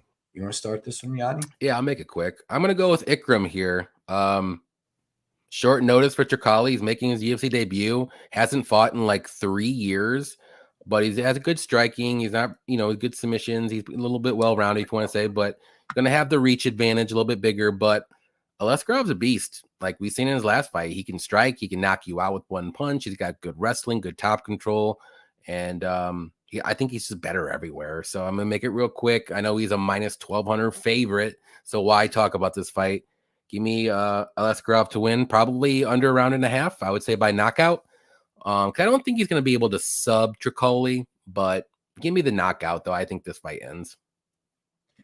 Yeah, weird fight. It's like Ikram, they just keep putting him in with bums, like late replacements. I get it. People's falling out. He was supposed to have Fluffy Hernandez for this fight, which would have been how sick. And then it turned to Munoz. That which would have been better than this, but well, yeah, for sure. But that was a guaranteed knockout as well. So, and then the one before that, when he fought, who did he knock out? Worley Alves on short. That was notice. a short. He was supposed to fight some Paulo Costa. So I mean, he's been getting his career short tracked, but he wants to get that money, and I get it. So he's fighting Antonio Trocoli, who's fought one time in the last 5 years. He's fought 2 times in the last like 6 years. The time before that was when he got the win on the Contender Series and failed for drug test, and then fought a couple years later, and then hasn't fought for another couple years. So it's super weird that he's 33 years old, hasn't fought in 2.5 years, dude. And he's only fought 1 time in 5 years. So I mean. He's a big dude. He's got okay strike. He used to fight this fucking dude is 6'5" with an 82-inch reach, and somehow he's got a loss to Jacob Volkman. Pretty sure, dude, it's Jacob Volkman. Christmas. I'm pretty sure it's Jacob Christmas. Marcelo Volkman, right? Barboza. Bro, Jacob Volkman's like a 55er though. That's what doesn't make any sense. That was his first loss of his career. What weight was that at? This dude was like at welterweight. Okay, yeah. So this dude fought at 170 and just is huge, but Volkman fought at 155. Jacob Christmas Volkman. But Trocoli's, yeah, he was actually decent. He didn't look like he would be good at all, but he was decent. Trocoli's got like decent striking, decent grappling, jiu-jitsu. He's super huge, so if he gets on top of you, he's definitely got a chance to put you out. But Ikram's going to have the better wrestling. He's got good jiu-jitsu himself. He could probably take Trocoli down and Kimura him. Or he can just keep it standing and land the bigger shots and knock out the dude that's got 1 fight in 5 years that I don't think would be very good against Ikram anyways. So give me Ikram. I'm going to say gets a KO. I don't know. Maybe Trocoli can survive 1 round, but what do we know? The guy ain't fought in 5 years. You know what I mean? And when he was fighting other decent, like you're getting beat by Jacob Volkman, you're probably not beating Ikram ever. No. But quick and easy. Yep, Trocoli can survive the first round, right? I don't know. I don't know, man. And the small cage too, which is going to force Alves is pretty tough, and he got knocked out. Bam. Yeah, they are lining it like that too. Trocoli is married to Mackenzie Dern. Did you hear? Yeah. Oh yeah. That was a crazy story. They tried to like set him up and stuff. That's wild. How is Mackenzie Dern married that quick again? Wouldn't you just get divorced? Wasn't divorce Dern just a thing? Like fucking. There was mom Dern, then there was divorce Dern, and then. Divorce Dern was the best Dern, though. Trocoli was she actually fought. Now she's not fighting good. Next fight, men's featherweight, Shilan Nerdonbecky. There we go. Well, Melky Costa. Did you start the last one? I did. I did real quick. Shilan Nerdonbecky, decent wrestling. Doesn't have the jiu-jitsu to back it up. To hold people down and completely win, unless you're going to be sloppy ass TJ Brown and just legit just keep rolling around with him, and you're not very falls good either. Over if you try to take him down. But so, other than that, he throws some decent power, but he's not really like a knockout guy. He does throw some decent power, but the problem is all this only in the first round. He's got cardio and toughness for first round. You've seen it last time against Steve Garcia. You've seen it against. If you want to see how this fight plays out, and yeah, well, Minner, he got it, but like Josh Kulabau, he comes out, man, throws some punches. Kulabau hits him with a couple of things. He starts wrestling wrestling him. Kulabau stops the takedowns, keeps standing up. By the second round, Shilan's just he's not even trying the takedowns. All he's doing is eating punches, and Kulabau's just dancing around picking him apart because he's slow. He's real big and muscular, and he's slow. Melquez Costa, man, this dude, I'm calling him Milk, man. Just call him Milk. Milk. He's good, dude. He's really good. This kid's really good. He just got through the buzzsaw fucking Steve Garcia. Like, that dude's a buzzsaw. I can't wait to, like, people's gonna beat Garcia. We seen him get dropped, but dude, like, if you don't, he's a fucking madman, dude. He's a madman. I love it. There's not many fighters that fight like him. Like, that's kill or be killed. Most of these fighters are just kill or get killed. I mean, and then they kill sometimes, but he's out there like that. But Costa, man, has good wrestling. He has good jiu-jitsu, like really good jiu-jitsu. Excellent striking, crazy spin kicks, uses his range well. He's going to be 2 inches taller with 4 inches of reach. He's going to be able to pick Shilan Nerdonbecky off on the feet And he's going to be hitting spinning body kicks, power body kicks. He's going to be able to stop the wrestling. And even if he gets taken down, he's either going to be able to sweep or just get right back up to his feet because he's got way better jiu-jitsu than Shailin Nerdonbecky, dude. The only place he loses is if he takes one big shot in the first round. I don't think like his striking isn't that bad. He just got overwhelmed by fucking Steve Garcia. Yeah. Other than that, you can see he's good in his fights, man. So even with Austin Lingo, who ain't the most dangerous guy, but he put a pace on Lingo and kept it up for 3 hard rounds. Like I would just say watch Nerdonbecky versus Josh Kulabau, and you'll see how that plays out. And that's how it's going to even play out here, except Nerdonbecky's even took more damage since then. So give me Costa. I think he can finish him with body shots. I don't think that Shailin Nerdonbecky's been finished 9 times in his career. He's got 9 finished losses. 6 by submission. Yeah, 6 by, and I don't think he's taking them body kicks and spinning kicks. That's what Garcia dropped him with was a body kick. And dude, Melk was kicking the shit out of Austin Lingo's body. But if you watch Austin 2 Lingo, rounds, right? Yeah, 3. Yeah, and you wrestled him in the 3rd. Yeah, so I don't think that Nerdonbecky's taking the shots Austin Lingo's taking. Austin Lingo's tough as fuck, dude. So give me Costa by finish. How you see it go down? I see Costa by finish as well. I wouldn't be shocked if he actually tries to go for some wrestling because Nerdonbecky's takedown defense is not good. It's like 40%. And I do think Costa has the better grappling. He can stay on top, work the submission, but I like him on the feet as well. I just think he's the better overall fighter. And I, like you said, the only way that I can see him losing is in the first round by a knockout. He gets caught. Other than that, like, I mean, Nerdonbecky, he's not some kind of like crazy striker. Yeah, he throws bombs, but he's very low volume on the feet. And all he tries to do is wrestle you, but he'll take you down and then he can't keep you down like every freaking time. And every time he's fought a good striker, he loses very convincingly. And Costa's a very good striker. He's very well-rounded, but I like Costa here a lot. I think the price is very generous, I will say. I think he should be able to get a finish. I like the under in this fight too, just in case about that first round craziness if it happens. The under 2.5 is plus 110 at the moment. I think Costa gets a finish, and I'll say knockout. But like I said earlier, I wouldn't be shocked one bit if he goes for some wrestling too, gets Shailin down and works the grappling, maybe a rear naked choke, something like that. Shailin's been subbed 6 times in his career. Arm triangle choke he's got, rear naked choke he was submitted by, rear naked choke, arm bar. So like numerous things, even a Von Flue choke. So I don't think his submission defense is all that great. And I don't think he's a good enough striker. He's not going to wrestle Costa for 3 rounds and win this fight. So give me Costa to win. I just think he has more ways to win this fight. And yeah, pretty confident, like I said. And if you want to just do some plus money, I think the under just covers both bases. Wouldn't be shocked. And let's see with Costa how many finishes he has. We'll go there. He has, 13 out of his 20 wins have come by finish, 7 knockouts and 6 submissions. So he's well-rounded in both departments. Maybe, Costa by sub is a sneaky little play. Just throw a little sprinkle on. I don't know what the odds are yet, but yeah, I think he can get it. I think he can get it. Or just do finish just to be safe. Yeah, I think that this is one, like how I liked Perez the most on the one card. I like Costa the most here. Okay. Because he's just I think he's gonna be better everywhere. I think he's got just as good, if not better, wrestling. He's got way better jiu-jitsu, and he's gonna have the better striking. So and then Nerdonbecky's also gasses out. So yep. And I think his chin's good volume too. On the feet. I think Costa's chin's good. It's just that, like I said, hit the buzzsaw. And Nerdonbecky's got a decent chin too. He just hit the buzzsaw. Freaking Garcia, man. Shailin's hands get lower and lower as the fight goes. Yeah, a little muscle pop. Shailin dropped Steve. Melky didn't want to strike with him at all, and couldn't take Steve down. Shailin dropped him and took him down. Yeah, but Steve gets dropped by everybody. Melky should have struck with him for a while. You know what I mean? He would have had the best chance. He did. He fought a terrible game plan. But if he comes out with that game plan here, that might work. He might be able to just wrestle Nerdonbecky. MMA math, they both lost by knockout. So, but I do think Costa's the better fighter. Yep. Round 2 is worth a Google. It's worth a Google. That's the best part, dude. Love that show, The Campaign. You guys got to check that, man. All right, dude. Yeah, this should be on the main card. Men's flyweight, Tagir Ul-Beckov versus Joshua Van, and you get to start this one. Man, let me get to there. Gotta find it on my notes.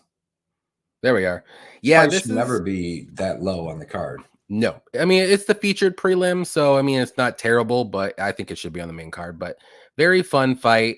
I am a little mad though, and a little happy at the same time that the Van Taira fight is not happening, but I kind of wish it did, because I do think both guys got tougher matchups. I'll say that right now. But Ul-Beckov is very good wrestler, you know, decent striking. His game plan is, I'm going to take you down. I'm going to top control, get some submissions. He's got 9, I think, submissions in his career. Doesn't have any KOs, but very slick grappling if he gets his fight to the mat, which I do think that's his game plan. Van, though, very good striker. He's got very good boxing, good combos, always pushes forward. He's tough, durable, throws tons of volume. But the thing about it is, you know, he can get taken down. He can get out grappled against very good grapplers. And this is a very good grappler and a very good wrestler. And I just think it's a little bit too early, or too quick, too soon, something like that.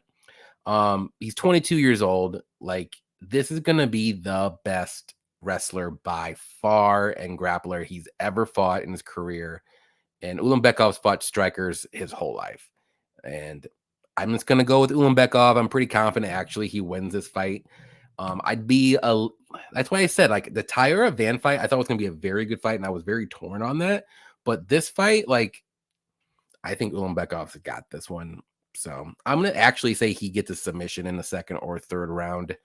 The grappling is going to be too much. I really think then eventually he's going to take the back and probably get a rear naked choke. Maybe like I said, late second round.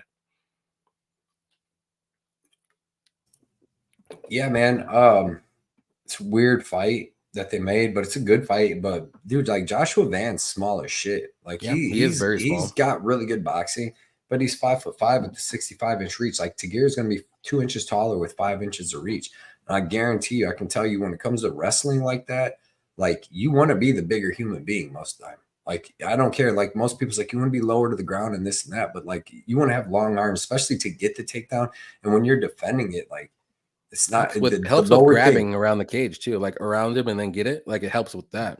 I mean, maybe because I was like always short to medium, so it was always harder for me to wrestle longer, tall dudes. Like, it was just freaking weird as shit. But yeah, man, Tagir, he's got striking. He's got good striking. He's got good leg kicks, good boxing, straight punches. I mean, it's not probably going to be as good as Van's, but like, Van, dude, like, we've seen him fight like low level guys. That's why he looks phenomenal. He's fighting Kevin Borjas.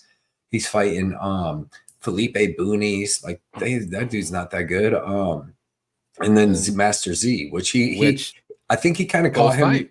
Yeah, but I think he kind of caught him off guard too, because that was a super short notice. It was like 1 week, and Master Z probably thought he was just going to beat the shit out of him, and then Van comes in as a beast. But if you go farther back, like into his regional scene, like, Van's got some of the best boxing I've seen. Like, this kid looks like he could be a professional boxer.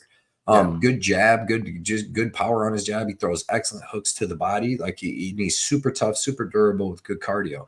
But if you go back on his regional scene, you'll see him about 2 years ago get taken down and choked out. He got taken down the whole fight, and then eventually got tired and got choked out in the second. And you can get better in grappling. Like, his grapplings look decent against the people he's fought, but like, you're not gonna, in 2 years, you can't improve to as much as like Tagir, who's been a Dagestani wrestler his whole life. You know what I mean? So I think Tagir is going to be able to strike with Van enough that he needs to. He's not just going to he's not outclassed like on the feet by any means. And then I think he's going to be able to wrestle him. You've seen the takedowns and stuff he's hitting on Cody Durden. If you're hitting the takedowns like that on Cody Durden and taking his back and stuff, you're going to be able to hit it on Van, in my opinion, because Durden's 100%. Got good wrestling, good jiu-jitsu. So I think Tagir's finally like looking really good, like he should. He really should be undefeated in the UFC. I thought he beat Tim Elliott even when he lost to him. I thought he won that fight. Elliott cheated so many times, and I still think he lost. Grabbed the glove, dude. He did everything, bro. He poked him. He did everything he could do. But yeah, man, I think this is just like too early for Van. Van's the future, and Tagir's like the present. It's not like Tagir's old. What's Tagir? He's like 32 or something. He's like right in his prime. You know what I mean? 32, yeah. Yeah, so it's like this is going to be his time. Joshua Van's 22 years old, and this could be a good learning experience for him. Like, very good. Man, I really need to go grapple. I need to. There's levels, but like I said, Joshua Van at 26, he's going to be beating dudes down. But like Joshua Van at 22 against Tagir, I just don't like it. So give me Tagir. Like I said, I think his striking is good enough to stand with Van. And then I think his grappling is just going to get him. Yep.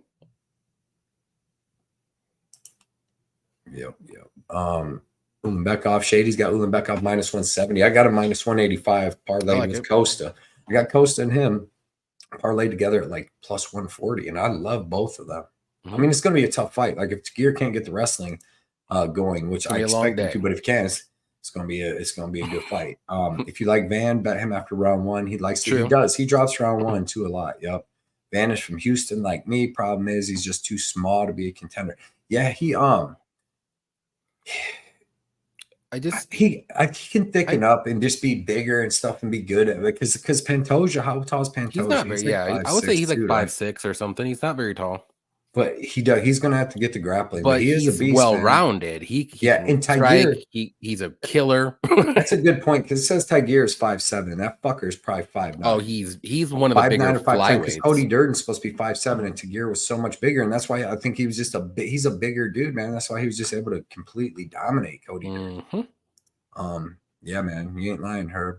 Tiger with a smaller dude, but Van has no grappling, a little bit, yeah. Yep. And he makes mistakes. He'll start trying to grapple with people versus Bunez, dude. He's trying to grab him like, no, man, because Bunez, that was where most of his finishes were. We have so many fighters with 0 on the record this year fighting. Do you guys think Cape keep taking them?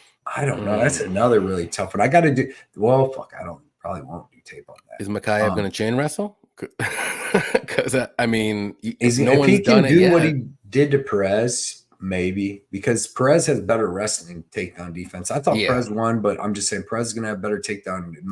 Cop's only going to have a couple moments. Like Mateus Nicolau was taking Cop down, holding down and stuff. Yep. Yeah, you can improve a lot in 2 years. When you just you can, but you can't improve to the level of Dagestani, though. I don't think that's true.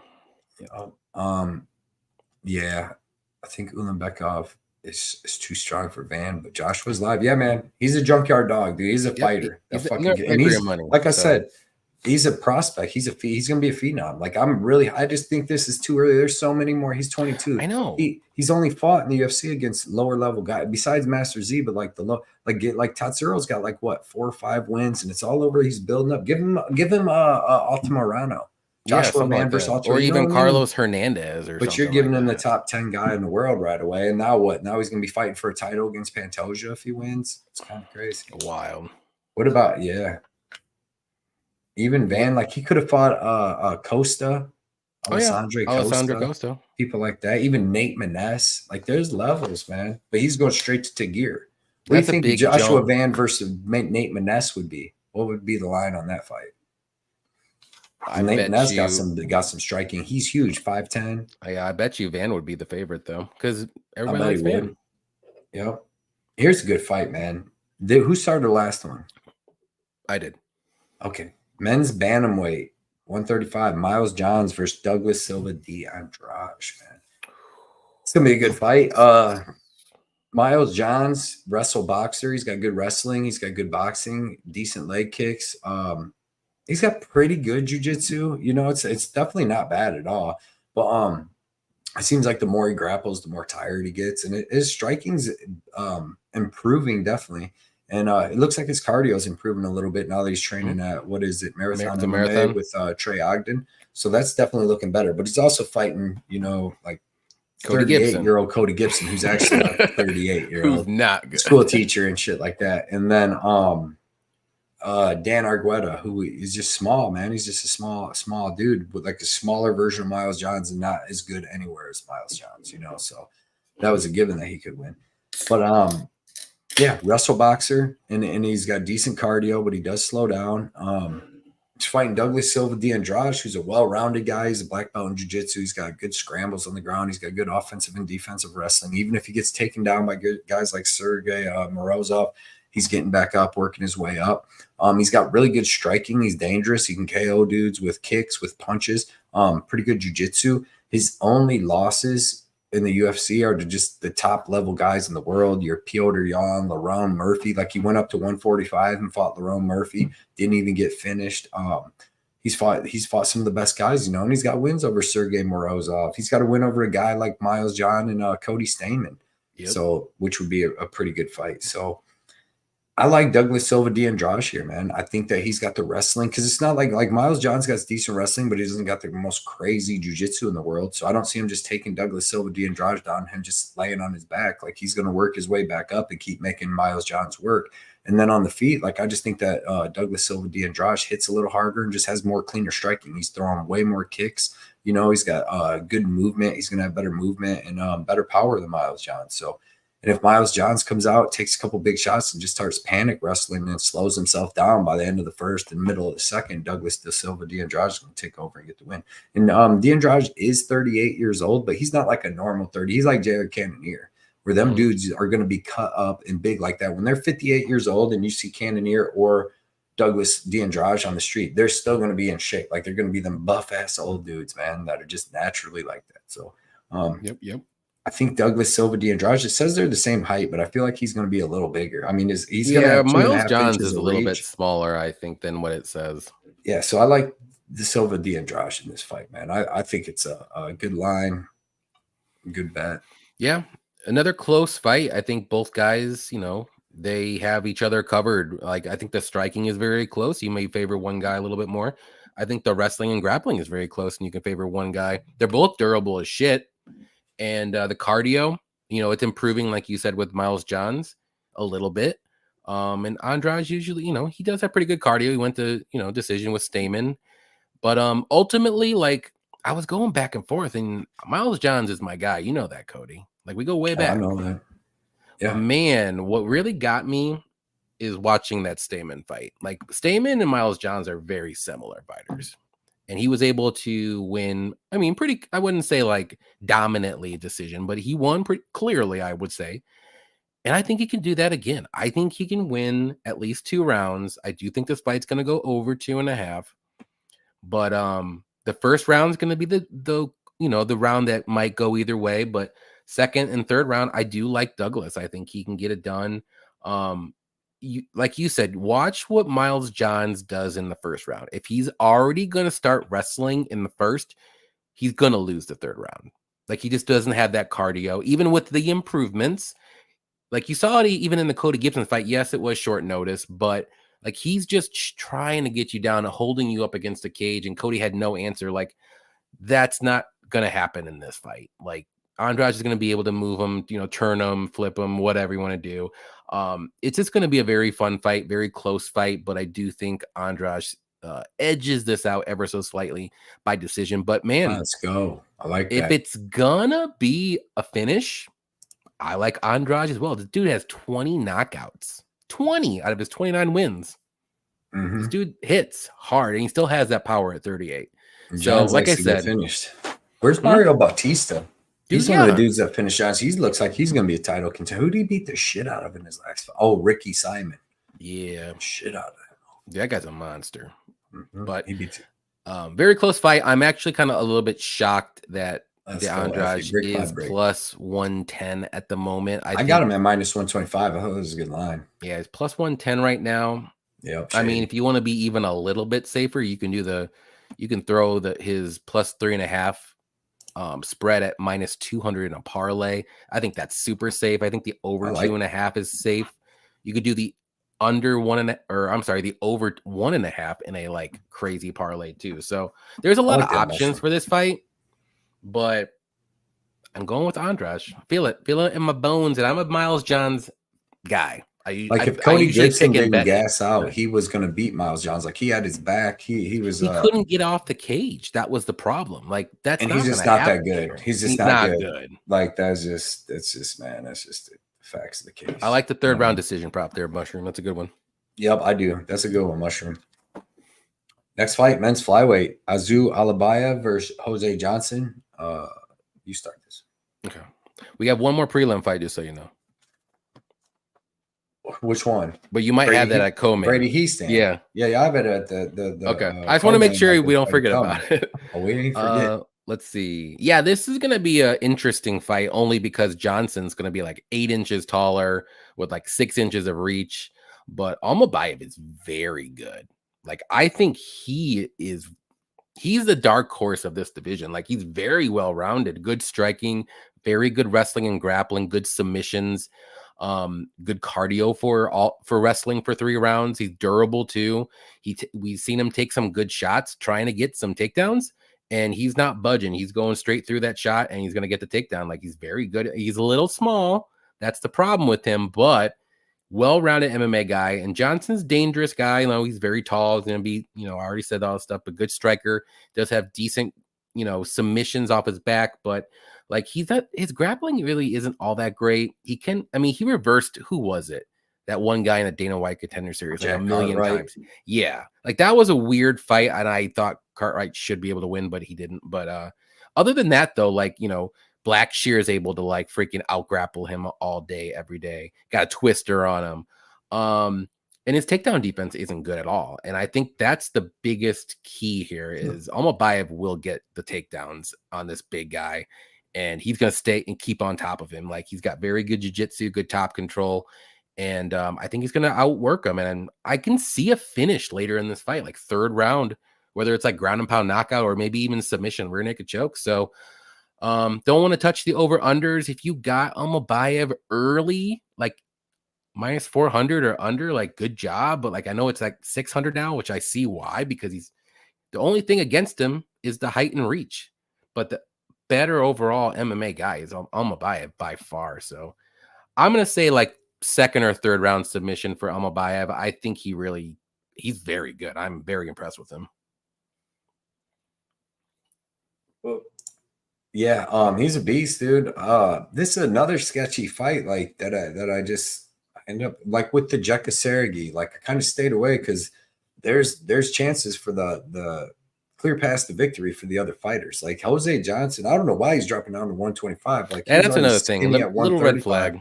Coming off a win over Anheliger, and then now he's dropping down to 125. And he didn't even look good that fight. He just 6 foot with a 71.5 inch reach at 125. First off, we got to see him get there, like, because he's already super skinny. And then, like, dude, there's no way that he's not going to lose durability, cardio, everything else. It's not. Name one guy, Nate Maness, I guess.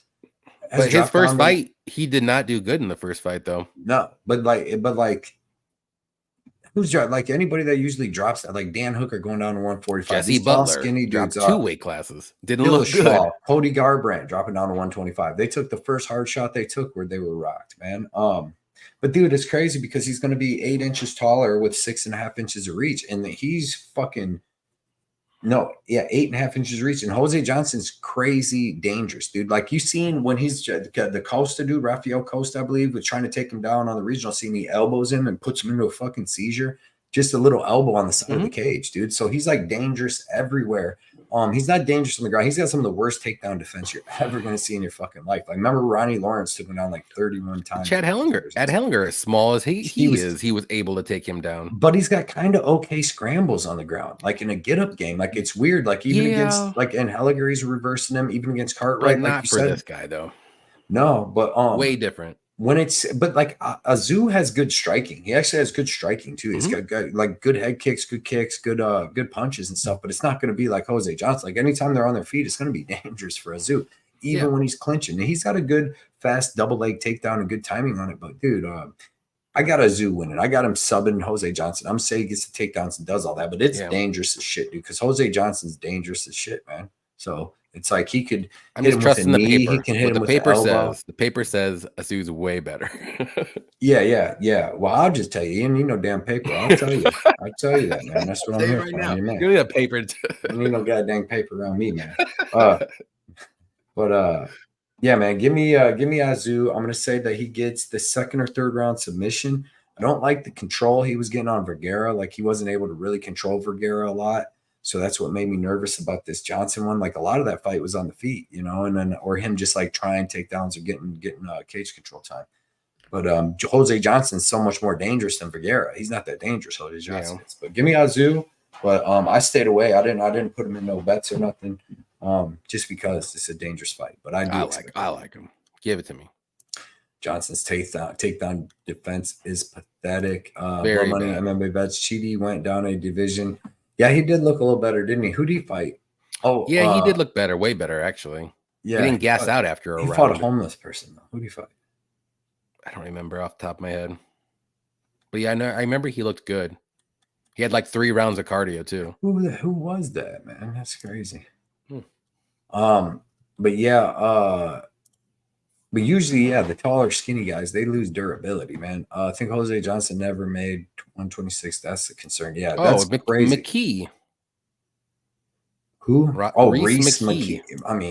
I mean, if you're gonna drop down and lose and win a fight, I thought it was somebody a little bit better than that. Be over a Cage Warriors fight. I actually went to split decision. Yeah, but it wasn't a split decision. Yeah, I kind of like that under 2.5. I like that under 2.5. I think one of their games could work by then. So, but I mean, and then that's why you still got to take a zoo because I mean, it's like Jose Johnson didn't finish Chandler and Helliger. He didn't finish Jack Cartwright and stuff, but it's like he is dangerous, man. But I do like a zoo, but the price is like the danger's not worth the price no more. He's minus like 600 or whatever. So yeah, 575. But like I said, if you got it early enough. Oh, yeah. I remember they tried to rob him. He beat him up all 3 rounds. And one judge tried to give it to there was no way it should have been a split. Next fight is in men's bantamweight division. We got Garrett Armfield versus Brady Heastan. Who started last one? I think I did. Did you? Okay. And this one, man, this was tough, dude. I went back and forth on this fight like a lot. Garrett Armfield's got good takedown defense. He's got really good boxing. He's got a nice double jab, nice 1-2 with some decent power on it. And he does got good takedown defense and a pretty good get-up game, especially for the first 2 rounds, right? The only thing I don't like about him is he does slow down a little bit as the fight goes. Like if you watch him fight Mateus Fogo, who we talked about earlier, that was on the Contender Series that fought Timothy Kwamba. He fought Mateus Vogel on the regional scene. And Vogel, he beat the shit out of Vogel in the first round. Dude busted his nose open, busted his whole face open. But then Vogel made it to the second round and just like got the takedown, dude, and beat the shit out of him and finished him. But I think he just slowed down from putting a beating on him in the first round. But then he comes to David Onama. He came in on short notice, up a weight class. I'm not going to hold that too much against him. But against Katona, I thought he won that fight. It was very, very close. I thought he probably won just based off. And the live odds were awful. But by the third round, he was getting taken down and getting controlled more. You know what I mean? And that was in the big cage in Canada. And Brad Katona didn't really try to grapple him till the second round. He didn't really try to put a grappling pace, get some control time, none of that stuff till the second round. Brady Heastan is going to be trying to take him down from the opening second. That's what he does. He wrestles. He's got decent striking. It's not the greatest. He's got a weird left head kick that seems to hit. He hit Denard Bakhtaral with it like 4 times. He hit Fernie Garcia with it. He dropped somebody with it. I can't remember. But he pushes a crazy pace with the wrestling and stuff.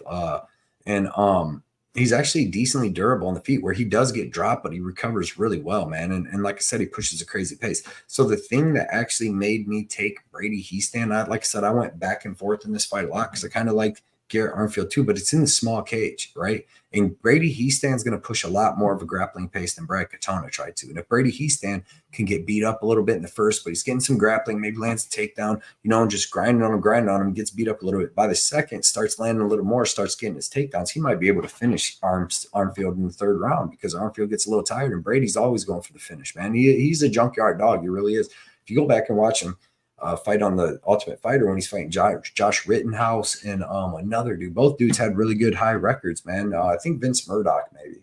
I think that was one. But, he was able to beat them guys, and them guys were pros, and he's looked pretty decent. I thought he beat Ricky Tercios in the UFC. I thought he won that. That was one of the first times when I started doing my bets, man. I had a bet with him and Brian Battle on a parlay to win the Ultimate Fighter show, and Battle won, and I thought Heastan won. It robbed me of like $550. But yeah, man, I'm going to take Brady Heastan here. I'm going to say that he survives the onslaught that Garrett's going to put on him in that first, say, 6 minutes, and he's going to be putting his own stuff in, mixing up with grappling. And I think that he starts getting that grappling going. I think he can get a third-round finish, man. So, yeah. I mean, I can see that happening, but I'm just going to go the other way. I mean, I think Armfield is going to definitely be the better striker here. He's going to do some good damage. Heastan's striking is almost non-existent. He doesn't have good striking defense at all. He needs to get this fight to the mat, and that's what he does. He tries to go for it. But Armfield, he's at marathon, looking a little bit better with his cardio. Yeah. I know he was taken down a decent amount by Katona, but he's a little grinder as well. So I think Armfield's work improve. I see more improvements from Armfield. He's fought twice before Brady Heastan fought. Like Heastan fought a year ago.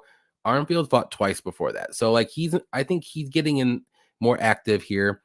And I really just like his striking, and he's going to do more damage on the feet. Now I think, where he's going to win this fight is probably going to be later in the fight, like third round maybe, or if, he can control for 2 rounds and get the decision. But Armfield, I think, is going to be live for a knockout. We've seen he stand, he's been rocked like a pretty decent amount of time in a lot of his fights, but he's very durable. He comes back and just goes back to the wrestling. But, there's going to come a time where he's not going to be able to do that. And I'm not saying it's going to be this time, but it's something to think about because he gets rocked a lot going in for those takedowns. But, he stands, he's not a bad fighter. I just think he's just a little bit too one-dimensional. And I think Armfield's takedown defense isn't all that bad, even though he was taken down 4 times against Katana. But I think, he can keep this fight on the feet for the majority of the fight. Not saying the whole fight, but I think he can do more damage, and the judges are liking the damage a little bit more than the wrestling. So Armfield's not just going to give up when he's on the mat too. He's going to try to work himself back up. So I like this fight for Armfield. I think it's a good matchup for him, and maybe Hian can pull this one off again because Hian wasn't looking good against Batgirl until the 3rd round. So let's not forget about that. True that. Batgirl kind of just gave up, and then was that Jason Herzog again finishing with the little Mark Smith. Okay. No. It was what's that guy's name? The Keith? No, it's not one of the main ones. Jevin or Jaron. Jaron something. His name's Jaron Villau, I think. I think his name's Jaron Villau. I thought it was Jason. But yeah, give me Armfield. I'm gonna say by decision, but I think he can get a knockout as well. I think he stands really only path to victory here is probably just to chain wrestle him for 3 rounds. Armfield's tough. He's durable. Yeah. He's gonna fight for your money as well. Both guys are gonna fight for your money. Yeah, Shady's got Armfield -190. I like it. I don't blame him. There will be blood. Love me some Trey Ogden, yeah, man. Dude, and that's another thing too. Marathon, like that is a underrated gym, and that's why I'm a little scared about. They got James Krause in the background. He's in the corner of the gym, giving them little tips and drugs and bets. Maybe houses too. Yeah, he's like, you need a trailer with some good bets in it. Let's go. Got a tip. Derek Minner, he's over there like, let's go. Damn. So then Molina, them dudes' careers are just done. And he was like, what, 3-4-0 in the UFC? He lost once, I believe. Did he? Yeah. Okay. And he should have lost all of his fucking fights. One of his fights he should have lost. Daniel Lacerda, yeah. Zagauskas should have beat him. But yeah, main event time, y'all. Let's go. Wait, we got one more maybe? Let me look. I want to make sure before we do this one. This one's going to take the longest, probably. You can double check it, dog. Let's see. Got. Yep. We're good. We good? Yeah, you're all messed up. So, like I was saying, main event time. Alex Perez versus Tatsuro Taira. You get to start this one, Yanni. Man, I like Taira's chances against Van more so, I will say. But this is a very tough fight for Taira. But Perez, solid striker, good boxing, good leg kicks. He's a very good wrestler as well. The only thing about him that is a little bit worrisome is his lack thereof submission defense. He's been submitted 5 or 6 times in his career out of his losses. But he's got the KO power. He's looking good recently. But Taira, very good grappler, very good submissions, good striking too. He's very patient. Does have pretty decent power too. He rocked Carlos Hernandez, which kind of surprised me, even though I picked Taira, but I didn't know if he was going to rock him like that. But, he's durable, good cardio. He can put himself in some bad situations at times. He's young still. He's 24. And this is kind of like the Van Tigir fight. I almost think this fight is just too quick, too soon for Taira again, because Perez is no bum. This is a big step up for Taira, fighting, Carlos Hernandez, Charez, Calandrio, and somebody else I can't think of off the top of my head. He beat all of them. Right, anyways. What? What? What'd you say? I said you definitely ain't gonna say their names right. No, all of them? No, I'll say it wrong. Charez. All those guys Candelario. There you go. Like, he had some struggles in some of those fights. Yeah, he got the win, but yeah, I'm going with Perez. I'll just say it out there. I just think, again, I'm rooting for Taira. I like him as a fighter. I do think he's going to be a contender eventually, but he's 24 years old, fighting a very good guy who's been on a good run, and he's looked good recently. He's finally active, which is always a good thing. And if Taira cannot get this fight to the mat, I think it's going to be very close. But Perez has very good takedown defense, and I know he's going to keep this fight on the feet, and because he doesn't want to go to the mat with him. He's going to get subbed more than likely eventually. So on the feet, this is where I think the fight's going to take place. I kind of favor Perez right at this moment in their careers. Now, ceilings here, yeah, Taira all day, but give me Perez. I think he does find that finish later in the fight, maybe a third round, like second or third round. I think he's got that striking and power to knock out Taira, but I hope it doesn't happen. I like Taira. I really do. My heart wants Taira to win, but my gut and my brain is like, this is a huge step up for him. Yeah, man. It's definitely a step up. Alex Perez is good, but I feel like if Tatsuro Taira is on his way to be like the superstar and possibly the title contender, like he can beat Alex Perez. Alex Perez is good, but I don't think he's as good as like what that knockout of Matheus Nicolau looked like, because Nicolau didn't do shit in that fight. Like in the first round, he runs around on the outside, so there wasn't a ton of action. Like Alex Perez took him down 3 times, beat the shit out of him, did this. They barely, either one of them landed too many strikes. So it was Perez coming forward, because that's what Nicolau wants you to do, is come forward so he can counter you. Then by the second round, when he actually got knocked out, he was starting to take over and beat up Perez and land really good shots, and he was coming forward, and that's when he got clipped. And then like it was about like 35 seconds later when he actually got clipped and knocked out. But he got hit with a really big shot like 20 seconds, 30 seconds before that. But Perez does have good boxing. He throws in combos. He's got good calf kicks. He's got pretty good offensive and defensive wrestling, pretty good offensive jiu-jitsu, and lackluster defense jiu-jitsu. He's been submitted a lot of times in his career, but only a couple times. Well, he's only fought a couple times recently, so it's hard to tell. But, I mean, the guys that got him recently are very good, Davison Figueiredo and Pantoja. So it's not like, he's just going out there and getting caught by anybody. But earlier in his career, he was getting arm barred and all kinds of stuff. But well-rounded and good. He's going to be making – used to always have trouble making 125, but this is going to be his third time making 125 in like the last 6 months. So that's pretty good for him. But means he's in shape, but still that takes a toll on your body. I think he just did this 2 months ago or 3 months ago. Yeah, not too long, but he didn't take any damage, so why not? Right, but still the weight cut's big. But Tatsuro, man, the kid's a stud. The kid's great. He's one of the best prospects in the game. He's got excellent striking. Like the difference between Tatsuro, like Makayev might have like a little bit better wrestling than Tatsuro. Tatsuro's got better striking than Makayev. Yeah. Like he's got good striking. He's got good punches. He's got good kicks. He throws head kicks. He throws leg kicks. He's tall, long. He's going to have 4.5 inches of reach here. He's going to be at least an inch or two taller. It says he's 5'7", but he seems taller than that. Like every person he's fought, he's way bigger than in the UFC. And Candelario was supposed to be like 5'8" last time they fought. So, but yeah, man, I think he's going to have a size advantage. I think that he can strike with Perez. I think he can get the wrestling or at least grappling going where they're going back and forth, and he can win some grappling exchanges there, take the back. And I think he can wear on Perez. Like Perez, I mean, we haven't seen – you can talk about Taira not going like 5 rounds, but when's Perez gone 5 rounds? Like when's he gone 3 hard rounds with Makayev? But that really wasn't even 3 hard rounds. That was like Makayev shooting shot and sitting on his butt. And Perez didn't look like he was gassed in that fight. Like, but he was only But what? Oh, in Makayev fight? Makayev fight, yeah. But he was only defending takedowns for 2 rounds, basically. So the first round they just struck a little bit. Yeah. Yeah, I mean, Makayev's striking looked good, and then all of a sudden he just fell off a cliff because he said he had staph infection, the dreaded staph infection. In his butthole. Yeah. That's how they do it. Alex Perez is 25-8, and he's got 16 of his fights have ended in the first round. So it's half of his fights have ended in the first round, win or lose. Tatsuro obviously can finish.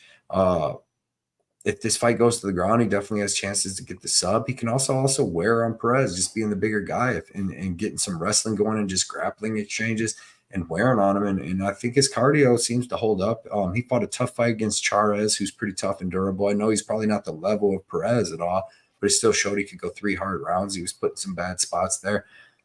I'm not fading the 15-0 prospect yet, not for Alex Perez. You know what I mean? There's certain people, it's just like the thing with Ian Gary. Like, I'm probably not going to get to where I'm going to pick Michael Venom Page over Ian Gary, just because there's certain people, even like you got to see them on their trajectory, and you just got to be like, man, this dude's probably going to go. Now, maybe can they get luckily knocked out or this or that on the way? Maybe, but maybe not. So, yeah, I'm going to take Tatsuro over Perez. I think Tatsuro's the real deal. I think Perez is good, but he's not like crazy great. I think he caught Nicolau, or Nicolau was going to beat him in that fight, to be honest. So give me Taira, stay undefeated and keep that going. Maybe we get to Tiara versus Tagir, something like that in the future. Yeah, we'll see. I just think he needs to get this fight to the mat. Definitely will favor him immensely, but on the feet, it's very, very close, and I do favor Perez ever so slightly.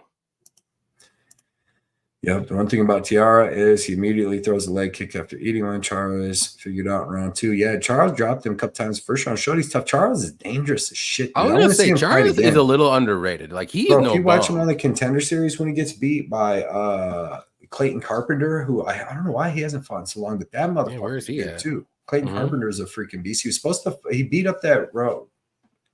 The little dude that failed for cocaine. Rolandos or something like that. Who was that guy? Fuck, man. Anyways, but yeah, man, I like Tatsuro here, dude. I really do. I like Tatsuro. I like Tiara around 4 or 5 decision plus 225. He's been 3 rounds. Yeah, true that. You're gonna need some grappling. You're gonna hope for some grappling. Also dropped him on the mat with a leg kick 3 round 1. Tiara doesn't have the best leg kick reactions or counters. Easily catch throwing naked leg kicks. I remember that. Perez has some good leg kicks. I think Tiara is going to grapple him here, and I think it might be hard at first, but I think eventually he's going to be able to. But like I said, his striking's long and crisp. Like, if you watch Benavidez drop Perez, he drops him and grounds and pounds him and finishes him. And I mean, Tiara's got good striking too. I think he can get this. I got Tiara on this one. He looked incredible versus Fernandez, and it's a step up from Hernandez. But when you just dominate everywhere, striking, grappling, everything, man, I like it. Perez has 1 win in 4 years, though. Yeah, he only has like 2 fights, barely. I wish you would have fought somebody a little bit like, I don't know, man. This is just it's a big step up. Like, I can't say it on that way. Like, it's at least like, a step and a half. 5 rounds. And it's 5 rounds. Like, we haven't seen Taira 5 rounds. Did he go before? No, I was answering DGs. He said one thing. Cody said that he's going to pick Whittaker over Chimaev. Why? 5 rounds, baby. I'll pick Whittaker over fucking Usman too, and especially in 5 rounds. Usman would have had 5 rounds on 10 days' notice, and he's the welterweight. Live bet. True. Perez Whittaker has massive after leg round kicks, 1. to be honest. Yeah, and great. He does have good calf kicks. If you watch a Jussier Formiga fight, man, he finishes him with calf kicks. And Jussier Formiga, but he's a jiu-jitsu guy, really. Why couldn't Tatsuro get like a Matt Schnell or a Tim Elliott? You know what I mean? Why couldn't there's Taira get those guys before him? This is a big jump up, bro. They jumped crazy up, dude. He's jumping the line from Steve Erceg. Like, what do you think that fight would go? Who? Steve Erceg versus Taira. That'd be crazy. Probably Erceg, though, just from what he fucking did with Pan. But Tatsuro, there's still a couple more levels he could have went through. Like you said, man, you get to Matt Schnell, you get to them guys, but he's going right up to Perez, who seems to be a top 5 guy at this point. Beating Nicolau. Nicolau was top 5 up there. You could have gave Tatsuro David Dvorak. Yeah. That's a good jump like up. I said, too. Costa and Nate Maness. There's a lot of Yeah, but I'm just looking at rankings because actually Taira's ranked. He's 13th.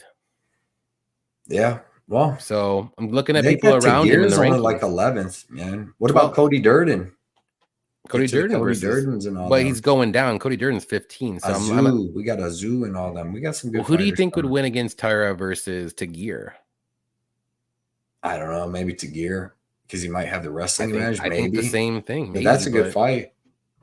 Like they could have done that fight. And there's a lot of good fights. We're gonna know a lot of shit about the flyweight division after this weekend. We're gonna know man. A lot about 4 of the main players in the division after this. For sure. Yeah, this is just crazy. Like the flyweight is being on showcase for sure right now. Mushroom be live tomorrow at 10 o'clock. Right? Check them out, boys. Yes, sir. It's 10 Eastern. Yeah, man. So this was a great show. This was a fun show. We got it done. Are we gonna do one last show bet before you're gone? You just want to do a straight? You can just bet? do as yeah. I'm down with that. Just like what do you like? It's just a defend your unit bet, baby. Yeah, let's do one bet, and actually maybe we can keep our money for once. Right? Who do we? No shit. We always hit the first one. Who do we really like? We like Taira. We like Costa, so we might as well get Costa in that mofo. I think we're both on them. We both like De Andra. Yeah, well, we're both like on Almeida. Which Almeida? Lucas. Oh yeah. Oh, so who do we say? Let's go. I was gonna say Costa for sure. Yeah, Costa. I'm good with Taira and Costa. I know you already have a bet, but yeah, I'm confident in those. You like what about Douglas Silva de Andra? How confident? I mean, I think he wins, but I do think it's a closer fight. I'm $300 confident. You know what I'm saying? Well, it is that plus will be 110 right now. With what, dude? Almabayev now is minus 625. He's going up. Yeah, that's crazy. Or if you want to be a little bit, do you like the under 1.5 in the Jekka fight, and we can do maybe Costa? Yeah. That's plus 101. There it is. Let's do it. That's a good one. I'm gonna type it in the chat.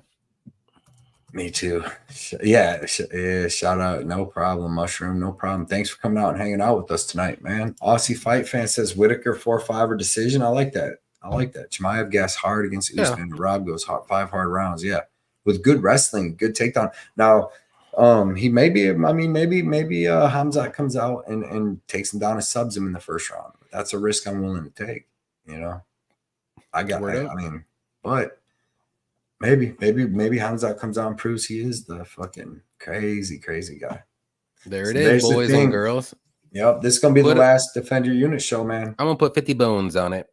Yeah, I'm down. I'll put 50 on it.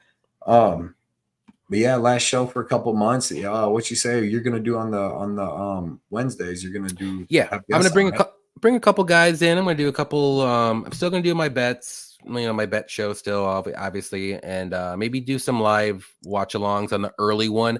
I did look, and the next week UFC Saudi Arabia is going to be an early one, so might be doing a watch-along. I'll get back to you on that. What time is the Saudi Arabia? It starts at 11 my time, so noon. The prelims. Okay. You gonna be available or no? No, I gotta work, and then my Baby Blood's birthday. Baby Blood will be that's the 22nd then, right?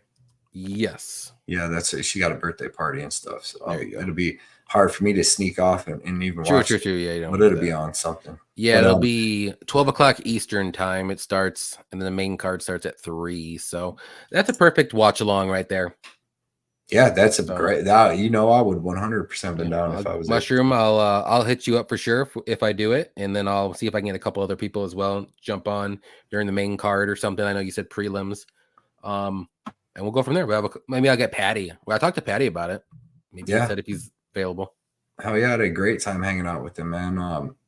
Standing in that bar, dude. We didn't even need to go to the fight, so we could have had a great night. We could have stayed there for like 6 more hours. Bro, if we'd got some food and stuff, just telling stories, having a good time. I had a great time.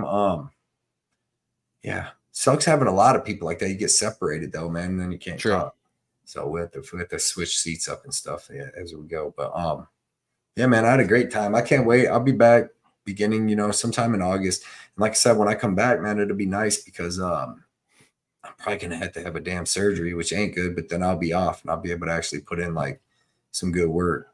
And yeah, it's going to be fun. Like I already got a plan. I'm going to post some videos. I'm going to have to get Avery Sushi's inside and make her pics really quick. But I'm going to post some videos of like her going out when we go do stuff. You know what I mean? Like I'm going to take her, I don't know, next week, since I don't have to do tape study and stuff, I'm going to take her to like maybe Kings Island or something like that, or a water park or something.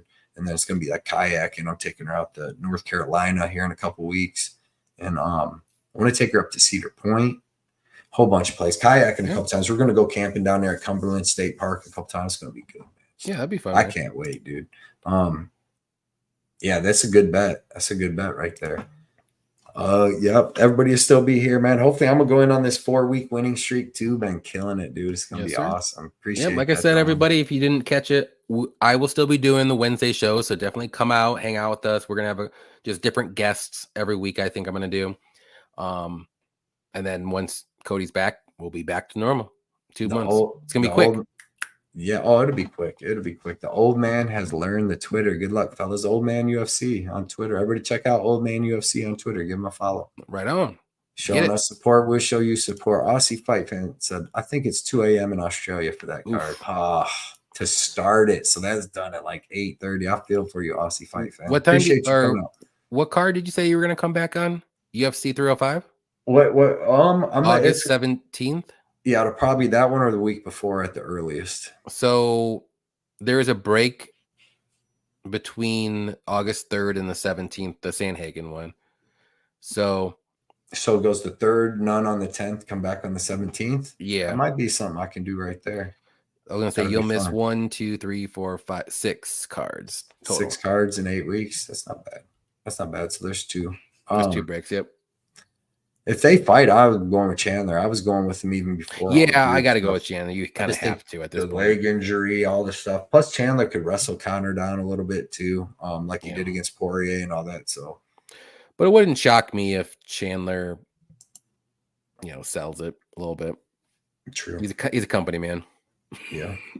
Well, man, shout out everybody. Appreciate everybody. And yeah, dude, like I said, I'll still be, I'm going to post on Twitter my recap for this week and all that stuff, but I'll still be posting. I have to post for Underdog Fantasy and like a couple other things probably. So I'm going to post, but yeah, this suck. I'm going to lose my algorithm spot, especially on YouTube, but it is what it is, man.